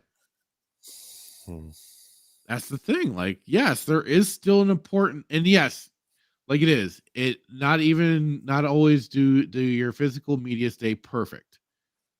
They will get scratches. They will get wear and tear and stuff like that. That will happen over time. But by taking care of your physical media, that can slow that down. And yes, even as Static says, he has 6 hard drives on his desk. Yeah, I have something similar. But this is, and I've said this. It's like the whole digital media place is still very much like the Wild West. They're still trying to catch up to it and try and do something about it. Or just try and like, I hate to say regulate, but I mean that's basically what some people are like trying to see about doing is regulating these stores. And to a degree, Valve has been already hit from like foreign markets and stuff like that on digital video games that would be removed from your game library and stuff like that until that all got changed. And now, yes, when you do purchase a game, it'll stay there. But that was only, sadly, thanks to governmental interference. But also that, I mean, you could blame Valve, you could blame the distributors of the games themselves, like from the main companies that put them on that platform. Regardless, though, there's the risk of losing your digital media library. And it's unfortunate that then you have to kind of go, well, maybe we need a form of the government to step in and prevent this. But also it comes down to people preventing it by maybe then not shopping and buying from these places. Problem is that people are also creatures of habit. And once they're tied to something, they will not leave it. Except for a few rare exceptions, like myself. I have given up Sony. I have given up Microsoft, or at least the Xbox. I haven't gone on to their platforms to buy games in some time because of a lot of their practices and stuff like that they've done. I don't like it, not one bit. Very shystery. Very. Unfortunately, they're the problem is that there is still such a push going towards digital. That's why you have digital consoles and consoles that are able to still play disc drives, and they have the price marked up on the disc drive consoles versus the consoles that are just pure digital. Yeah, static base. I mean, he says no one is going to do anything about it. If you're buying this crap through PlayStation, you're probably a Sony pony. Yeah. Well, I mean, that's to be said from people buying off of Xbox Live's game store and stuff like that too. Off the Nintendo store. And I've seen some people argue that how yes, even though you buy a physical copy of the game, you still need like to create an account and crap like that. I'll have to test some of those things, but there's some truth there. But again, that's why I do have my older consoles. I could always crack some of those out if I ever really wanted to, and play games that don't require online function. So, yeah, it's a big issue that I wonder if this is going to start happening with Microsoft. I would not be surprised. I wouldn't either, because Microsoft was the one what we reviewed where the whole moderation. Yeah, BS for all the chat moderation and stuff like that. So yeah, thank you, Static, for sending this. This is a good one. Which, by the way, we've never had any type of regulation of free speech in common law English. Well, we don't have common law, but in the whole history of the United, the whole history of this country, nobody's ever regulated free speech. But now you're going to try to regulate free speech. It's not by the government. Remember that, Hitman. It's from the private corporations, and because they're private corporations, they can do what they want. It's their rights to moderate things as they see fit. It's their platform, after all. How silly of me! I know. I totally forgot. I hate that. I hate that so much. I in my book, nobody has any right to regulate your speech, especially corporations, and especially not. But who are these corporations getting funding from? Oh, I wonder who. Oh, yeah, our tax dollars. So, hey, guys, come on. Yeah, you're basically an extension of the government as it is. But yeah, this Sony people, get your heads out of your ass and fast, because this is only going to crack down harder and harder. I stepped away from PlayStation after PS4. I was done because they were already doing a bunch of censor shit to Eastern games while allowing a lot of the messed up shit from the Western developers, like Last of Us 2 with that. Ugh.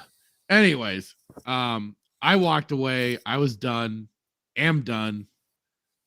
They keep proving to be a trash company. It's sad. A lot of these old companies that came up and were trying to be, in a way, more competition, more flavor for gamers, have now just kind of shit the bed. Definitely their pants, if not their bed. Yeah.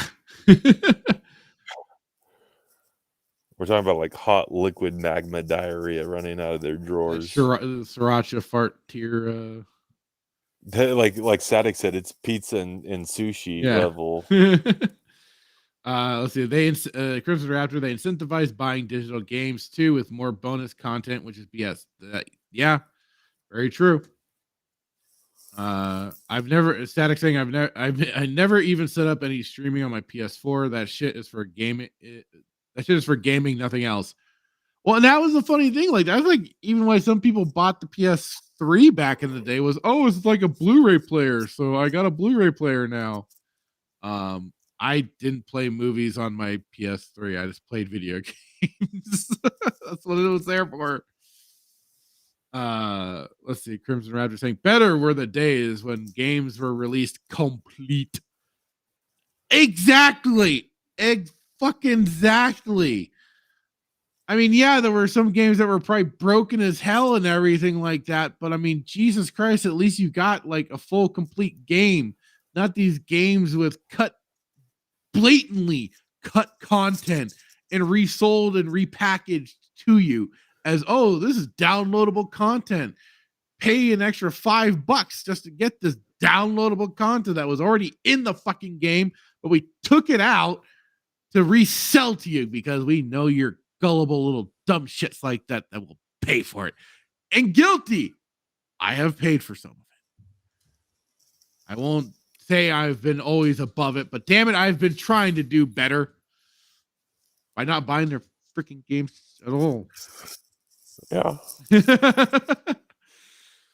I think we've all been guilty of it. Yeah. Fooknor saying PC has been all digital for like 10 years, and for me longer. Fallout 3 is the last physical game I bought, and that was 08. I've never had an issue, and like 300 games on Steam.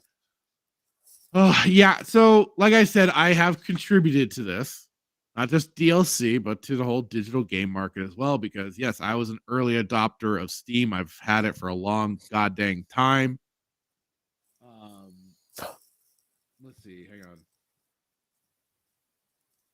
There we go. Hang on. I got my little certified coin and everything. I don't know if I've showed this on screen before, but let me. Oh yeah. Here we go. So yeah, like it is, I am guilty. Very guilty. Here's my Steam page. I'm only a level 23. Some people are psychos, but I got years of service, member since April 20th, 2005. So I have been an early adopter. I've gotten a lot of my PC games off of here. I'm not proud of it. Well, I could. I'm weird. Like I'm all for making the industry burn. So like I've seen myself as contributing towards the accelerationism, but I also know the damage that it does in terms of the digital aspect of putting nothing but that out and shrinking what's available, because PC games used to have some pretty cool boxes too. The old big boxes has some They great. don't do it anymore. They don't do it anymore. There used to be some cool artwork and stuff like that. Just unfortunately not anymore. Not anymore. Oh, were the days. Oh, were the days. Going to games. I remember going into like Walmart and their PC section, looking at all their games. Dude, you don't see any PC games anymore. I remember going to Software Etc. before the place got taken up by GameStop, and going through and just looking at all the different games and stuff like that, and all the PC game boxes and stuff like that, the big boxes. Yeah. All that stuff was so cool. It was just neat to behold. And now it's just like, man, so many of these, even for like the accessories, is just shrunk too. Like there used to be steering wheels, the joystick, the flight sticks and stuff like that. All sorts of cool shit. Static said, no, you don't. Static says YouTube files were released the other day. Government is completely censoring people. Oh yeah, we I mean, you've known that, Static, for a long time too. And we've known they've been playing tricks with YouTube. And he also says, I've got videos to make now. It's going to be a long weekend. Keeping you busy, brother. Keeping you busy. Fook Norris, they did have awesome maps. Dude, they had some cool stuff with the old, what just came with the game, the instruction manual and everything. Like they had such cool stuff in the instruction manual. I looked at like I looked up for like the PDF of like Diablo 2, the artwork, the extra like kind of storytelling that they did in those. I looked up the ones for like the old Super Mario Brothers games on the NES. Those had extra like the beginning storylines and stuff like that, giving you the kind of the idea of the world and stuff. And then of course, then detailing how to play the game. And they did it in neat and creative ways, like using game scenes, like their own new artwork of Mario, like run, jump on the turtles and stuff like that, like showing all that sort of stuff. They used to get so creative with even just their instruction manuals that came with the games. God damn. Now you have to basically pay an extra $10 just for some of that. Fuck. It's the digital age, my man. Fook Norris, EB, but Windows Electronics Boutique. Oh, God. Oh, were the days. Those were the days. fond memories of, because I told you, like, my uncle had the old X-Wing. I forget what kind it was, but I remember playing on the Mac, the old IBM Mac, the old Mac. Yeah. With the flight stick and everything, and going into Walmart and just seeing, like, just remembering seeing the flight sticks, that just in the PC games, and even like that. I remember growing up, getting the Star Wars with the old Lucas film, Yeah, the or old Lucas, um, the emblem with the L and then the little gold the character. LucasArts. Yeah, I remember looking at those games, and now it's like you just see Razer keyboards and that's it. Yeah, static. It's the age of convenience, right? It's just unfortunately Laziness is more like it. I mean, yeah, like, what was it? Somebody was telling, or I was hearing about it. I forget, or somebody told me, I forget, how there's still somewhere with like a video store where you can go and rent movies. Mm. And I remember being like, oh man, that's really cool that you could do that. That's really, I mean, it's kind of I neat. think you I realize think it was Blockbuster. there's still blockbusters out there. But no, they were saying like there's still some like mom and pop style movie rental place. I'm like, oh, that's cool. And I was like, and I started getting a little nostalgic for the old mom and pop places back in my old hometown where my brother and I would go and rent movies or video games or whatever. And then I just started thinking, I was like, but that was then. And yeah, this is now. I'm such a hermit now that I wouldn't go, even if there was one that popped up, I wouldn't go. Because then it's like, also, it's like, but then you have to take back the movies and everything. It's like, oh man, like Netflix kind of started the age of laziness for like even rental stuff. For sure, but I don't know if this is just this could be a conspiracy theory, but like, I go back and say the whole point is to destroy the nuclear family, right? And I just remember, I mean, that was a Friday night thing, Yeah, it right? was a That we would family go to experience going to Blockbuster. the movie, You go to Blockbuster, going to rent you movies. go to Blockbuster, get your popcorn, get your candy, like, and you knew, like, if you behaved through the week and you did all your homework and everything, you were going to go to Blockbuster. You're going to rent a movie. You're going to go home. Yeah. For us, it was a movie and games, right? It was the old 64 games, that we wanted to rent or whatnot.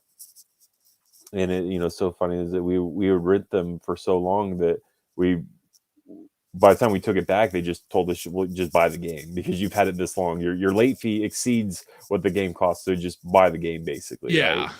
Right? But I mean, and it was you went home and you had that you did your family dinner, and then it was just family time. And I'm not saying that you can't have that with Netflix, but it's just the laziness. Not the same. It's not the same. No, it's just not the same. It's like, okay, like, yeah, you'll show up on the couch, but it was the experience. It was the time driving to the store, having those conversations. Yeah, I mean, that Friday night after school, after work, and you all jump in the car, or you already be kind of heading there after picking up the kids. Like, oh, what do you guys want to pick this time? Right. Sort of thing. Mom and dad would have their, mom and dad would have the. Yeah, they'd have their picks, and then the kids would have the kids' picks.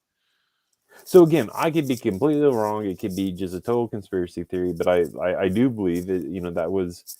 It's just like family dinners, right? Like growing, like that was a thing, And don't forget to rewind the movie before returning it. That's right. That's right, for the VHS days. Yep.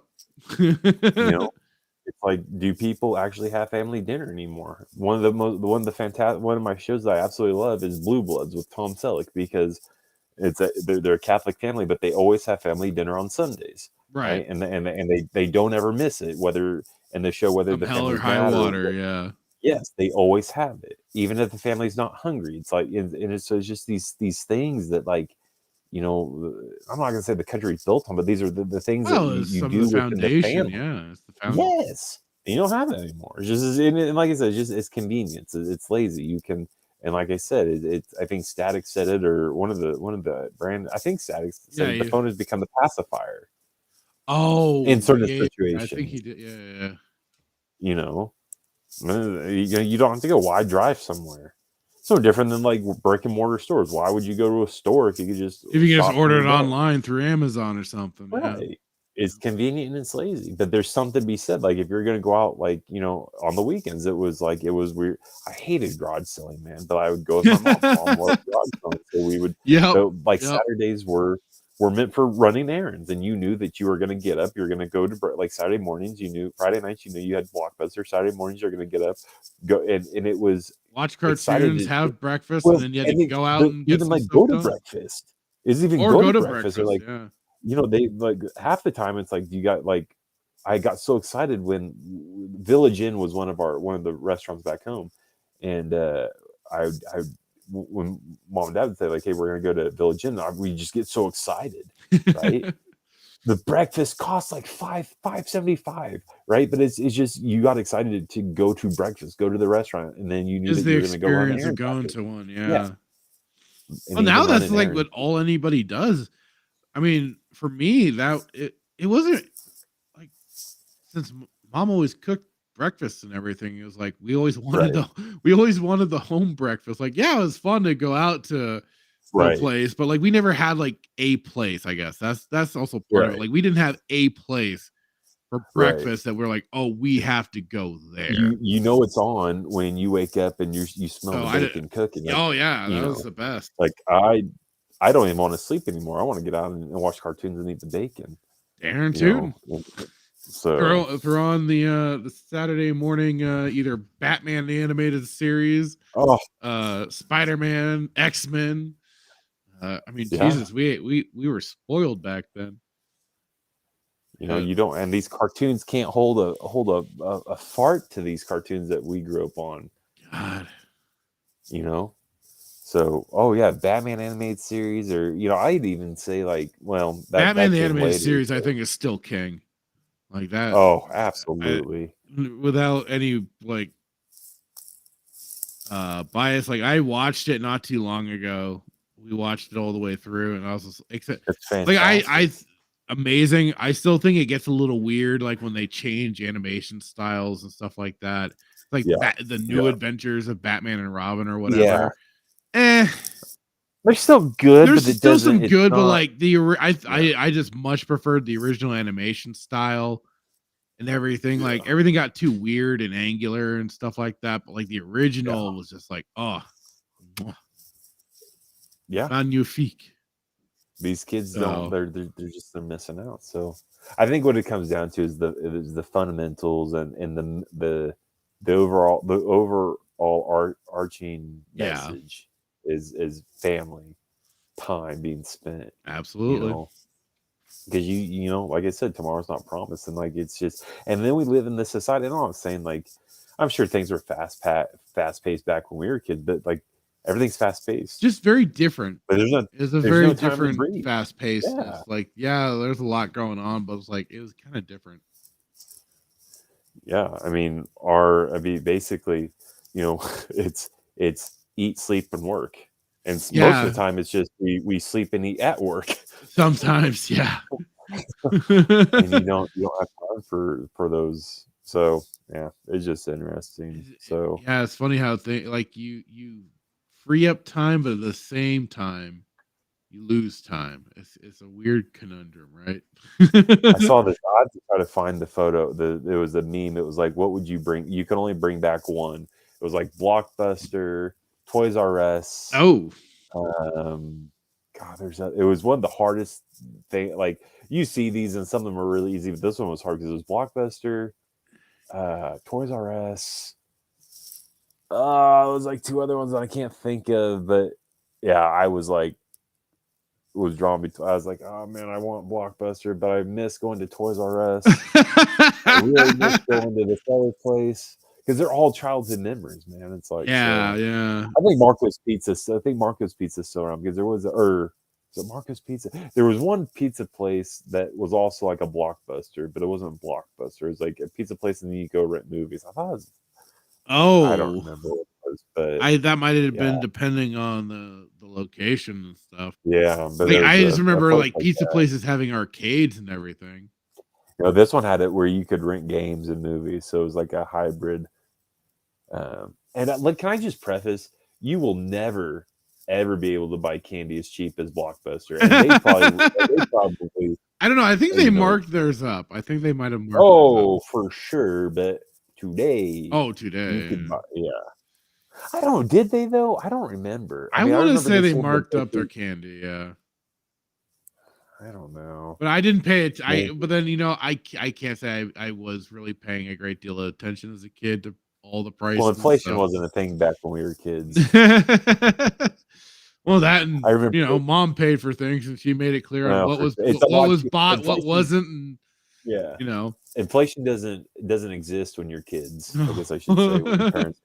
But I remember you go in and they'd sell the popcorn with the bucket attached and the little can. Yes, I remember seeing those.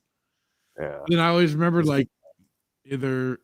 Yeah, it'd be usually like my mom. I'd always bug for popcorn because she made it old. We always said it's old fashioned style because she would just put the oil in a. She had one of her big kind of not like cast iron, but definitely like a big pot. Put in a bit of the oil, and then put in the popcorn, and we do up the popcorn that way. And I was like, oh, that was so good. Yeah. Can't beat it, man. I remember I'd go down a stick of butter, and then when I started making it was a full stick of butter. When I make it, I put 3 sticks of butter. So. But I mean, just making it that way instead of like an air popper. I hated the air popper. Anytime you put the butter on top of it, it melted the freaking popcorn. Like the popcorn just shriveled up. But when he made it proper with either Crisco or cooking oil, lard, right? It just you get this great, it just was nice and so good, so delicious. Oh, you feel your arteries. Yeah, exactly, and that's the way it should be. In my opinion. You feel like you have popcorn in your arteries. That's how And now I'll bug my brother occasionally for popcorn. Yeah. I'd always say, I want a little bit of popcorn with my butter, please. I know. I told the guy, I was like, don't skimp on the butter when we were getting it at the movie theater. But they still skimped on the butter. They could have done a better job. Don't pull a Chipotle with my freaking avocado, man. Yeah. You put that butter on there. It's like they need. It's kind of like when you would go to Olive Garden, right? You're like they tell me when enough cheeses, and I would make them go through the whole thing. That was kind of like Sheefster at this what was it? It was a Thai food place. And they asked him, so how hot do you want the food? And he's like, it was basically like, don't stop. But he was like the hottest, and they had their little ratings for how hot you want your food, and he was like, "What's the highest?" No. And they gave him that, and he was like, "Yes, I want that." And they were like, "Are you sure?" Yeah. He's like, "Yeah." It's like, and then did I stutter? No. And this is how you know it was hot, because Fractured was woken up at 3 o'clock in the morning when Sheefster was on the toilet. No, it's like you go to these Thai places and they ask you how hot, and then you say Thai hot, right? And you know that's like the hottest you can get, right? I think I got Thai hot one time, and I still to this day I don't have a butthole because of that restaurant. Pure lava. Absolute magma. Faulkner said Maniac Mansion made me a lifelong gamer. That was LucasArts. Nice. I haven't played that one. Static said, I think there is a Blockbuster in Alaska unless they finally close it. Actually, I looked it up really quick because I was pretty sure it was somewhere else, and it is. It's in Oregon. Bend is the last Blockbuster in the United States. How have they remained open? Just for nostalgia purposes? Part of it's nostalgia purposes at this point too. I'm going to Bend, Oregon. But yeah, tomorrow. In 2023, the store released a commercial on Instagram, which first ran at the same time as the Super Bowl halftime show. The ad features a lone cockroach journeying across the aftermath of an apparent global catastrophe until it arrives at the last Blockbuster, which is still open. The store saw an uptick in sales following the ad's release. That's hilarious. That's great. Start a GoFundMe for that, just on principle of the matter. Duke Devil, how's it going, man? Saying I love TRU. True. Nothing. I'm drawing a blank. Brain no worky. Static then says you never go hottest at any Asian food. They can be vindictive. My brother was accepting their challenge, and he did. The Chiefster took the challenge, and he dominated.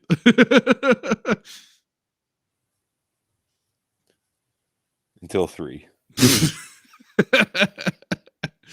Hey, they asked, and he said, "Yeah." Oh, Toys R Us. Okay, Toys R Us. See, I went to KB Toys. Yeah. That's where I like there wasn't one super close to me for Toys R Us, and one didn't come to our town until way later. So I had like KB Toys, and maybe that was still Toys R Us. No, I don't know. It's been a long, God, it's been so long. But yeah, I remember KB Toys for sure. That's where I got my N64, and we got Doom 64 with it. That's the first game we got with that bad boy. Good times. Doom 64. Were they? KB was way overpriced. Well, we usually went in to look anyways until the N64 came out. I bet Sheev is having the same Beal issues as Hitman. Bro, you don't even know, bro. My brother's always been the champion of hot food. I've slowly but surely come to being able to do hot sauce. Yeah, do like hot sauce and stuff like that. But basically like mild buffalo wing sauce. Stack says the KB here literally stunk like sewage, so it was Toys R Us at my house. Damn. Ours was in our local mall, so we didn't have that issue, thank God. But yeah, I would still be able to remember the exact location of it too. I'm pretty sure it was a KB Toys too. But yeah, I remember, like I said, I remember going in there. I remember seeing like when they finally started bringing the Heisei Godzilla toys over. We finally started getting some of those. That was cool. The movies hadn't quite dropped yet. And I was like really confused. Like, what? What are these? Why does Ghidorah look so different? Why does Rodan look there? What is Fire Rodan? And then if Blockbuster finally started getting some of the Heisei Godzilla movies. And then I remember going to let's see. Duke Devil saying, I remember Toys R Us had their video games in a secured kiosk.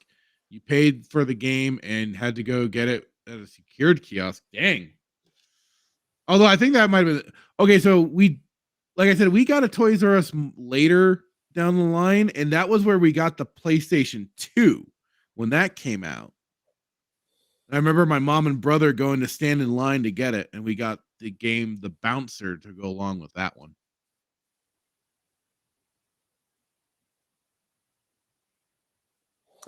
I remember going into Toys R Us and they had the Mars Attacks toys. Way back in the day. Oh my God, the little creepy aliens and everything. Oh my God. Yep. Or, that movie. Folk Norris says, yeah, you had to get the card, then go to the special register. I didn't, like it was game. Like I said, I went to like Software Etc. And then once GameStop became more of a thing, that's where I went to after they kind of took over that location. That's where I kept getting all my games. Oh, the days. If there's Toys R Us around still. Duke saying, okay, yeah, I'm talking about when I got Pitfall for the Atari 2600. Hey, those are important times when you got those old consoles back in the day. I remember a lot of the consoles that I got, except for I don't remember. Mom got us the PlayStation for Easter, so I don't know where she got that. But that was cool. And I think we had gotten, I don't know if she got like Final Fantasy 7 or Resident Evil 2 with it. No, we hadn't gotten any games. We just had demos. We had the what came with the PlayStation was like a collection of demoed games. And some were so games you could play, and some were just trailers that you'd watch. And I remember that was also how we first found out about Armored Core.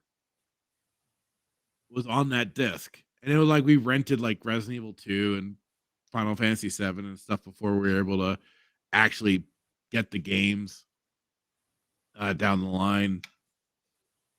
That was the console that we also modded for the first time we modded a console, and we started importing some of the Dragon Ball Z games. Like there's the Dragon Ball Z Legends and Dragon Ball GT and Ultimate 22, which that game sucked donkey balls.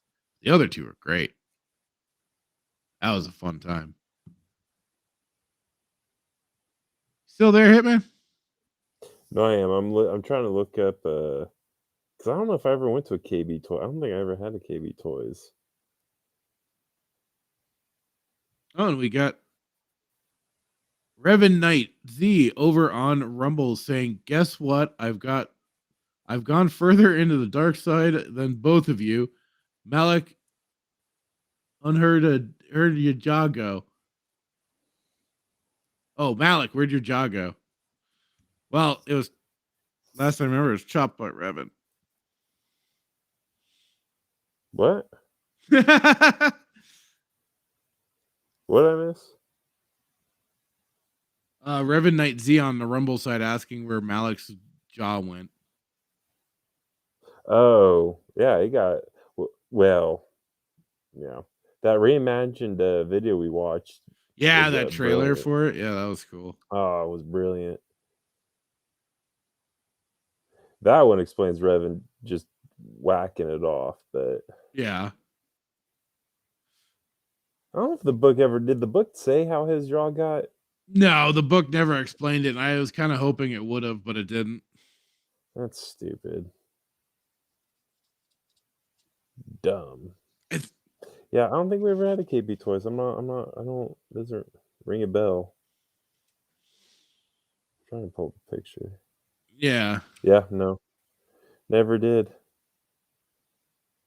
Maybe. I don't know. Was KB Toys, well, I don't know. There was a place in the mall where I used to buy yo-yos. They were like high-class yo-yos. They weren't like, I mean, these yo-yos back in the day were like $25. Mm-hmm. So back then, like you knew they were expensive, but I always buy these yo-yos at the mall to where you could like, walk the dog, do tricks with them. Yeah. I went through a yo-yo phase. I don't know how do you buy a proper yo-yo if anybody still uses yo-yos now. Is there such thing as a professional yo-yo now? I don't know. We'll see. Stay tuned. Christopher Raptor saying, I thought the elves made the toys. Fractured. What way to crush my childhood beliefs. Hey, whoa. I never said that the elves didn't make the toys. See, the elves make the toys that are specially brought to all the special boys and girls and Rhodians and stuff like that out there. Otherwise, yes, other people are free to make their own toys and sell them on the off season. I just bring them during the Christmas Life Day time. I remember it was the Yomiga yo-yos that we used to play with. Yeah. No, not Omega. Yomiga. Oh. Not the character from Stupid Bad Batch. Did you ever used to play with them? No, I wasn't big on yo-yos. I could never figure them out. Oh, I was a simple child. Instead, I played video games. Yeah. We used to walk. Yeah, man. And I used to have these. And then if you got really like, if you had a lot, like some money, you could customize them, but you could put like lights in them. We'd get in Oh trouble. God. Crimson Raptor saying, do you remember back in July I showed you the new Yoda Christmas robot thing in spirit of Christmas? Show it again. Oh crap. I remember that thing. Wasn't that like Home Depot? Yes, I remember that. It was the creepiest thing ever.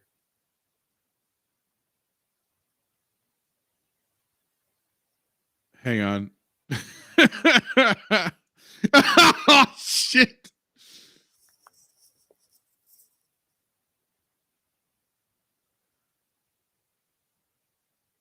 Yep, there it is. This creepy little fucker.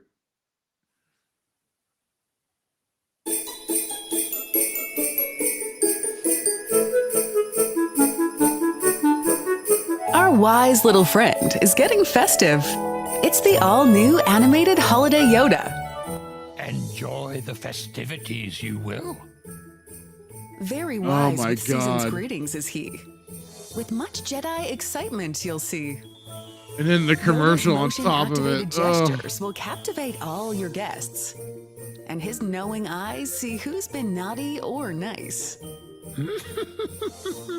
Have much fun together, we will. May the holiday spirit be with you and the all-new animated holiday Yoda. God, like the impersonation of Yoda just reminds me of a buddy of mine that would do that voice. Dude, if I woke up in the middle of the night and saw that in my living room, I'd shoot him. I believe that. Literally, the creepiest thing I've seen. No, make it stop. It's I'm getting so that bad. What's that? I'm getting that for you for Christmas. Aw. I don't think you want to spend $200, but okay, if you want to. Oh, I was talking about me to take a picture of it and print it. Oh, okay. That makes more sense. $200. That's creepy, dude. Right? Oh my God. I was just enthralled that they still make these, man. It's funny the stuff that's out there for Halloween, Christmas decorations like that. Mm-hmm. Well, that's funny because, like you said, he sent that to us in July, and they had that thing up, or at least on the website.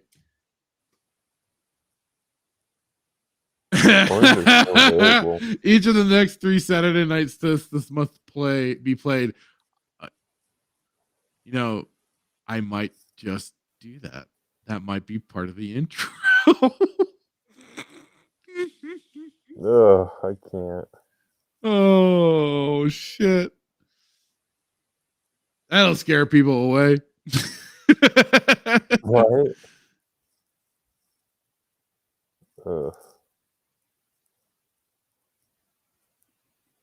Or I could play some of the stuff that starts at the beginning of Santa Claus Conquers the Martians. Now that'll scare some people away. I don't know. I think it's pretty scary. Oh man. Thank you for reminding me about that, Crimson Raptor. I appreciate it, dude. I totally forgot. I blocked it out. I did too. I had completely, yeah. Until he brought it back up, I'm like, oh, that's right. Let's see. Revan Knight Zia over on Rumble said, Book didn't want to say Revan hit unlike power like Palpatine.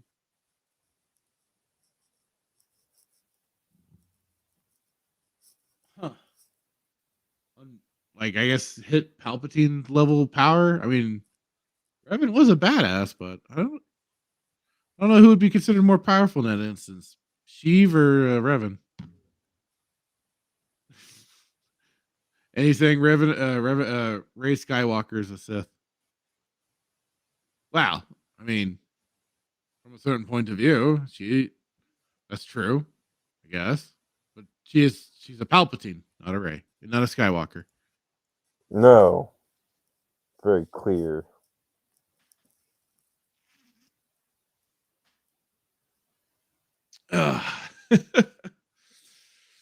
Let's see. Oh man, I kind of was trying to get Sheafster in here because I wanted to bring up this Fallout stuff, but they actually put out a trailer and everything too. I don't know if I want Which to. one? They put out some details for the Fallout TV show, and they put out a trailer, I guess, today. Yes, in Crimson hiding. Raptor. She is all the Jedi, and Palpatine is all the Sith. Das Do ist people true. still play Battlefront 2? The EA one, yeah, Yeah. pretty sure they do. Oh wait, yeah, I even saw like Geeks and Gamers playing it one a little while ago. I gotten it for like $5 once upon a time ago, but man, it like takes up For so much $5, goddamn man. space. Why? I don't know because they don't know how to compress files and shit like that and optimize the game. You ever watch these modded? I don't know if this is Xbox or PC or some of the graphics are really, really good. I wonder if this is a modded. Oh yeah, people have modded the PC game. Like they've replaced characters with other ones. There's like a really good one of Wow, the graphics so I cool. think Like they're like crystal clear. I think like That's the somebody did thing. like a really good one of Darth Bane. Really? Yeah. And somebody did a really, really good one of Revan. I think somebody even did one of Kyle Katarn. Let's see. In Discord. Not that we'll watch it or anything, but like just show you like how clear the graphics are. Oh yeah, I mean the game looks nice, but like it is, I don't give a lot of credit to that anymore. Yeah. Oops. No. I always try to play like the hero battles, and I'd always die. Like I've never killed anybody. I'm just not good. The Like I hero watch some of fights these can be videos. kind of difficult. Yeah. Like I'll watch some of these. I've watched a video where like this dude had like 72 kills or something like that, or it was something stupid like in a row without dying. Mm-hmm. Let's see. And then it just takes 2 weeks to load. Basically, For you to well, get just into trying the to find a game, dude. damn game. Yeah, that was the difficult part. Like you almost need to run with a group of people. Basically. But, Oh, Crimson yeah, Raptors. Crimson Raptor says, I still play the OG Battlefront 2. I still like playing in the sandbox in Mos Eisley. I'd spend hours just running around killing the NPC. Yeah, that's like some of the like at least in that one you can set up bot games. So you can just kill bots and do all that sort of stuff. But like Battlefront 2, the original, if you have the GOG or Steam copies, you can still play it online. Like if people still have really, last I saw, people still had servers up. maybe I need to do that. Then buy that on Steam. Duke Devil saying, cool, my Home Depot has 12 of those Yodas in stock. Gonna put it in my office and freak out the other attorneys. Do it.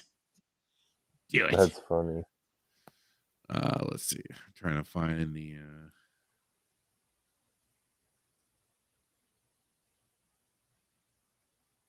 oh, come on. Where is Battle? Oh, wait, no, it's probably Star Wars Battlefront 2. I sometimes think they just go by the Battlefront 2 name.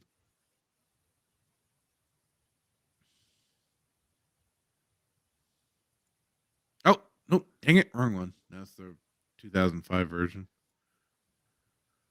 Which people have done a lot of cool mods for the 2005 Battlefront to like to really up the look and everything. And I keep saying it. Sometimes that's all you need is just some texture updates, maybe some resolution fixes and stuff like that. Yeah. Like we won't have time to watch it tonight, but like check what I sent you. Like these graphics are really, really quite stunning. Put it in Discord. I did. Yeah. Like it's a 15-minute video, so it's long, but it's like just the graphics. I don't know if this is like you said, texture update. I'm not knowledgeable, with PC or anything, but I don't know if it's a texture update. Which clearly, does not look like how the game was released back when it was released, because I bought the original game. Yeah, this looks like they've got some brightness mods and stuff like that. Oh god, that looks horrible. Like, look at, I mean, come on, really? Like the dark, I swear, some of the dark saber, black lightsaber stuff looks just kind of dumb. Yeah, I was talking about like the ship. You'll see the ship and load in. What the hell is Dooku in? He's like in this weird silver. This is his bed clothing. Remember Clone Wars? Oh, that's right. Yeah, I was gonna say he's in his pajamas. Just wait until you see the next character. You'll really lose your mind. So should I skip ahead a bit? Oh yeah, dude, you'll lose your mind. It's a character that from a show we just reviewed.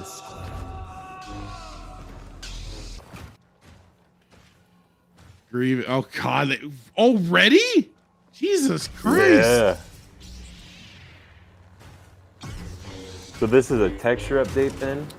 It's like a oh god, I'm forgetting the name, but like it'll change like brightness and stuff like that. But I mean, this is kind of how the game already looked. Okay. And now he's got like texture replaces and stuff like that.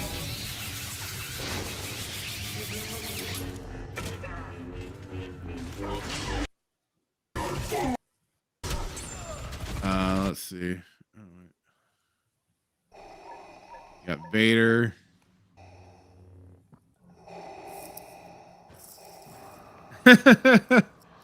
Red robed Sheev. Yes. Still the same two heroes. I find your lack of faith disturbing. I almost thought it was like movie battles when I saw the thumbnail. Like, even though that's a Jedi Academy modded game, it can still look pretty good. Yeah.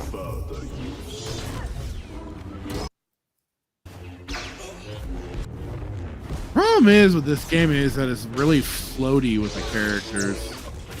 Yeah. And I just don't like the way it's done. That's why if I was gonna like play like this sort of thing, like with the heroes and everything, I would go more to movie battles, because that's at least using a modified version of Jedi Academy's lightsaber combat, while then having all the force powers proper, and you can kind of customize it a little bit yourself too if you want. So I mean, the game itself looks good, but like everything else is just such a pain in the ass just to get into it and shit like that.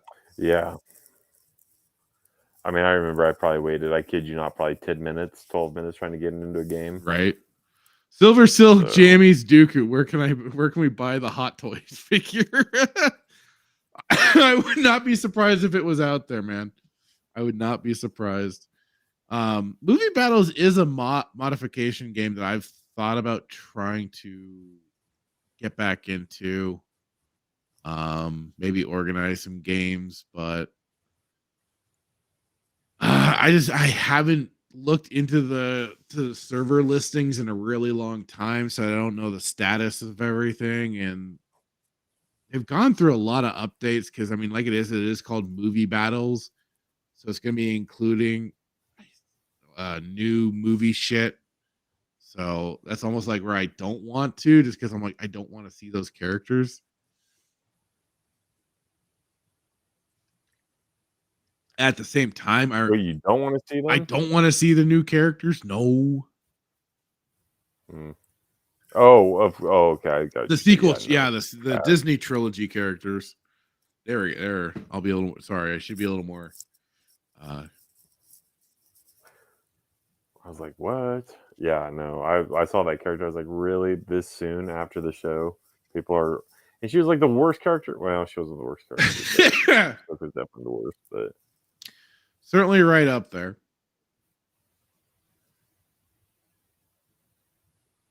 Yeah. Maybe I'll get back and get playing. Maybe I'll download that tonight. I don't know. You did not like Battlefront 2 then? I mean, the gameplay and stuff was fine. It just, like you say, it's just a pisser to try and Pain to load get into games, and I see it as I just don't like showing any degree of support towards EA and that Star Wars. But it's like there are Yeah. some kind of cool mods out there, or some cool replacement characters that you can throw into the game. Not gonna lie. And just for that fact, it could be kind of fun to do. I'm trying to find some of them too really quick. Oh God, I go by in endorsements, and of course, fucking Mando is like one of the top endorsed mods. That's funny. Next to Ahsoka Tano. Fucking hell. Yeah, here's here's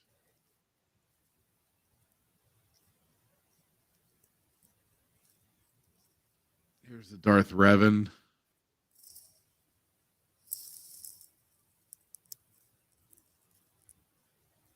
They even did custom cards for him.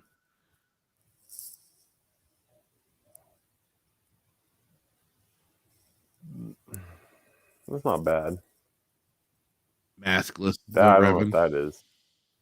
Oh.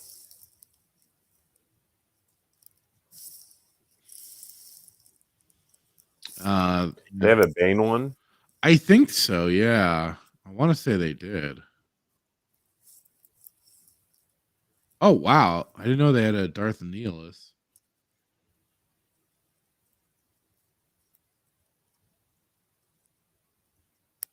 Bradley, stop it. Stop it. Bad. Bad. What did he say? Where is the Force wielding the Sabine mod? Stop it. Stop it.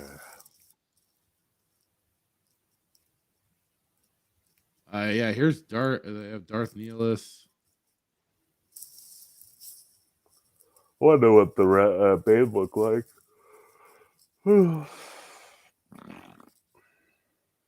Wonder who he's replacing. I'm guessing Dooku. Probably. He's got the Force lightning like that, and he has a lightsaber. Because Palpatine doesn't have a lightsaber.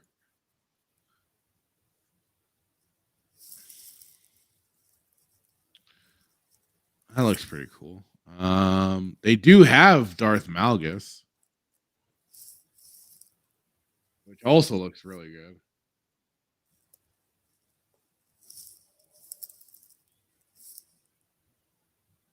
Yeah. So we got your boy in here, Hitman. I just like Malgus from The old Knights of the Old Republic trailer.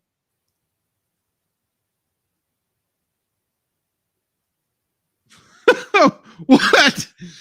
Says fine. I'll punish myself by going to watch the newest Doctor Who. This is your wait. Wait, is there already a new episode? I thought they were like doing like one a year or something like that. Oh, it's there. No, no more. No more. The one with David no Tennant. more. David Tennant's in this one. I know. I watched the last one, the 60th special. 60th anniversary special. It was horrible.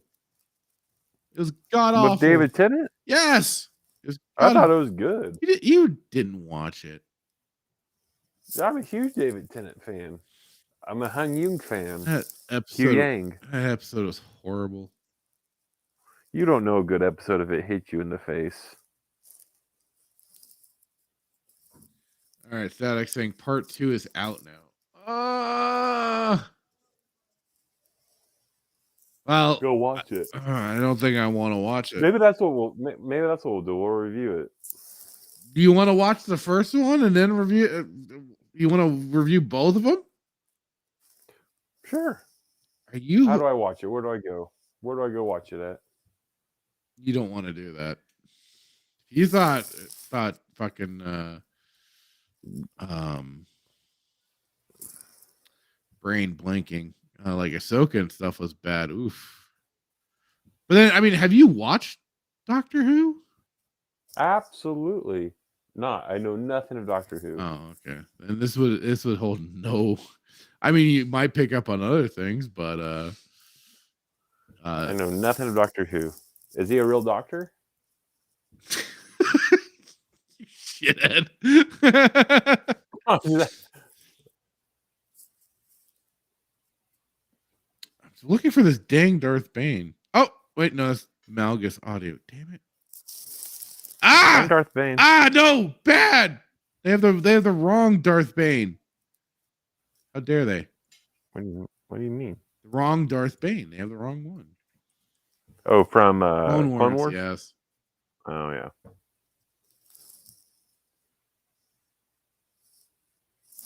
What? Static saying from the looks of it, they could have race swapped Isaac Newton. Not sure yet though. Are you kidding me? And Duke is saying, wait, what? Cancel Hitman. I don't know about that, Static, but Static says yes, Hitman needs to watch part 1. If you watched it and thought it was good, I'm out. Yeah, it was. Oh wait, here we go. I found Darth Bane. Proper Darth Bane. Oh wait, no, this one looks kind of bad. This could have been done better. Like it looks like cheesy bad. Yeah, that doesn't look good at all. No, that's not doing Bane justice. Like I said, they have the stupid Clone Wars version, but not a proper real one. Oh. It's a good way of putting it, Brad. 60th anniversary of Doctor Who episode, aka Transformers. More that meets the eye.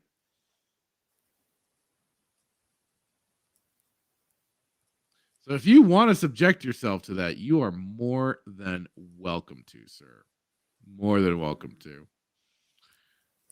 No, I don't know nothing about Doctor Who other than he was a doctor,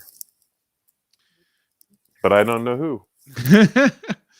It would take some catching up to.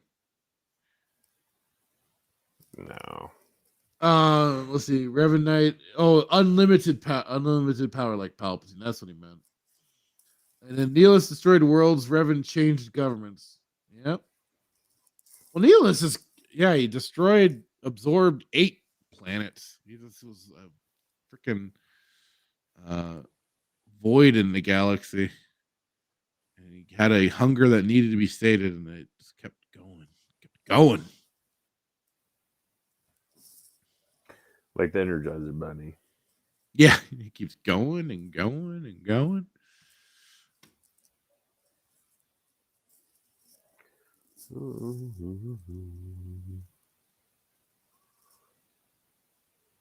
Waterboarding him.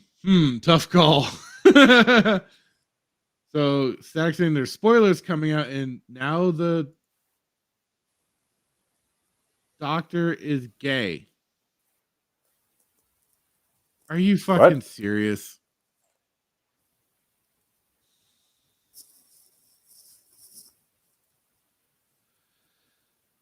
I mean, it's not.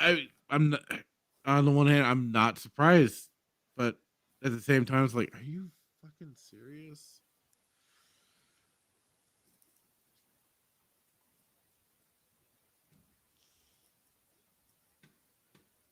And with that, I think we will call it there. Thank you, Static, for bringing me down. That's for sure. Static. It wouldn't be a show without Static, and then whoever reminded us of the creepy Yoda. Duke. No, that was Crimson Raptor that did that. Crimson Raptor, thank you. Good on you, mate. I appreciate it. That was funny as hell to go back to that. What's that? Oh, it doesn't want to show the.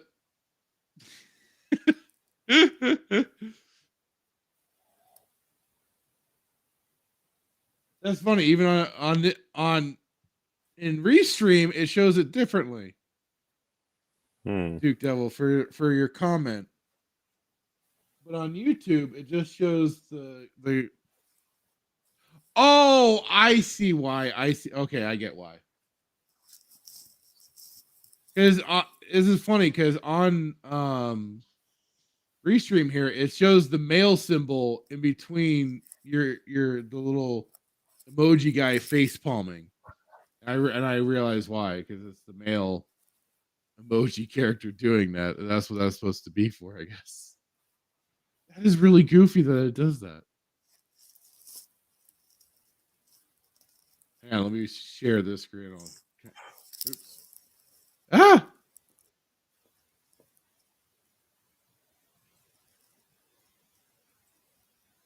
I'm hitting so many other buttons.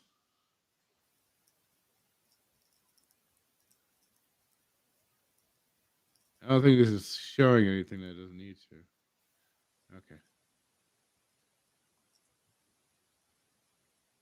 So some Inception here. I can't really see it, but yeah, like right down there, it has the male symbol in between the emoticon. Okay. Well, I was expecting us to go over a lot more topics, but we just kind of got on our own tangents. We did tackle a few things, and thank you again, Static, about that Sony PlayStation digital chicanery going on. Appreciate it, sir.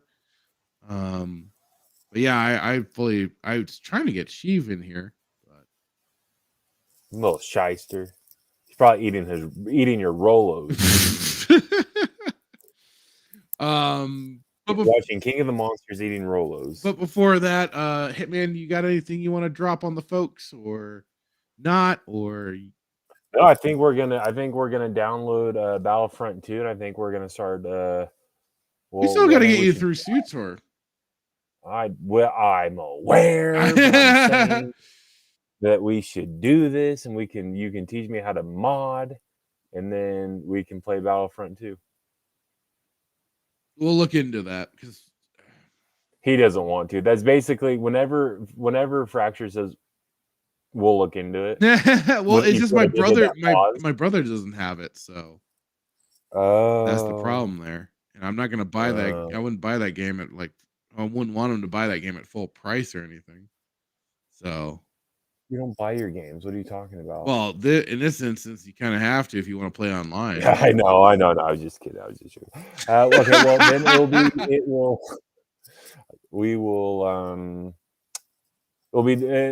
we'll talk about it. But no, yeah, now that I thought it'd be cool to do. Yeah, he's holding out until he gets the orange spiked Rancor. I am. I'm still bad. I need some new clips. Let me do my thing. I could have had it. I had enough credits to gamble with him. We did kind of gamble cuck him. This is true. We were kind of dragging Hitman to kind of go, come on, let's go. We got to keep going. Got to get through this. Got to get through Nar Shaddaa. He really wanted to keep gambling. This is fact. And I admit, Nar Shaddaa is a beautiful. I mean, if you've not been there, I highly recommend it. No, Nar Shaddaa is a shithole of a planet. And you always say this. It is run by disgusting huts, and it deserves to burn in hell, or the Star Wars equivalent of hell, which is hell. So, I wish nothing but horrendous things upon Nar Shaddaa. Jawa's wrong. I think you got Tatooine mistaken. I will clone the obnoxious Jawa fucker and just launch her at that planet to cause nothing but trouble. How dare you? Can't even with you. No, that's all I've got. Okay, cool. We're gonna download it. And we're gonna play it, and it's gonna be great. Yeah, we're still figuring out the Sunday night shenanigans thing and Suitor and all that. But my brother and I, Sheepster and I, we might be getting started. We've downloaded The Division, and we're kind of treating that as like a Christmas game. So I don't know if we'll be playing it on our days off or maybe during the week. We haven't figured it out, but we'll figure it out soon so we can get going on that. And that'll be over on the Fractured Filter gaming channel. Check it out over there and I'll be posting Twitter announcements and stuff like that. And yeah, and then otherwise it'll probably be Wednesday. If we aren't playing the Division, I'll be playing either some more Knights of the Old Republic or maybe even getting back to trying up another stream of Mario RPG on the Switch, which is a lot of fun, really good. I've almost beaten it. I got to get back to it though. But I would like to start a stream up and play it with you fine folks out there. And then, of course, like it is Thursday night, I am over on Static 2020's channel for his weekend pregame. He's got a bitchin' new thumbnail for it and everything. It's cooked up. We always have a good barrel of fun over there.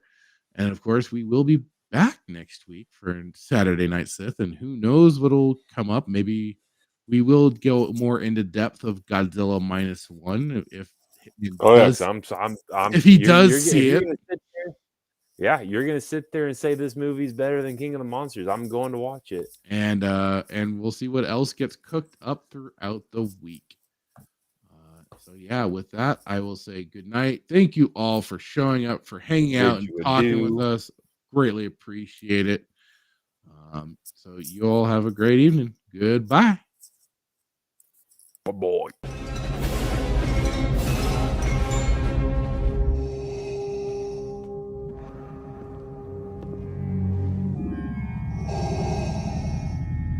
What is thy bidding, my master?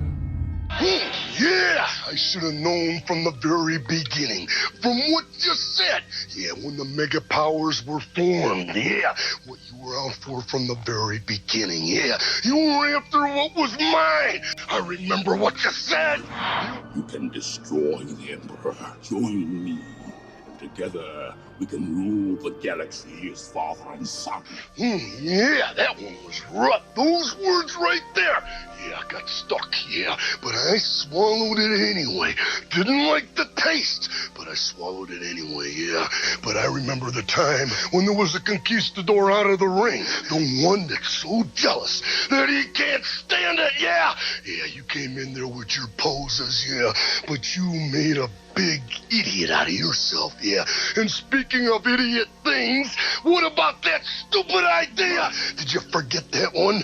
Think back. That right there sealed your fate. Yeah, that put the madness over the edge. But I'll tell you what felt even better, yeah, was in the dressing room, in the first aid room. Me being unselfish, yeah, said go ahead, do the thing, yeah. You won't steal my thunder, no. When you take a look at the madness's eyes, all you're gonna see is complete and utter rage!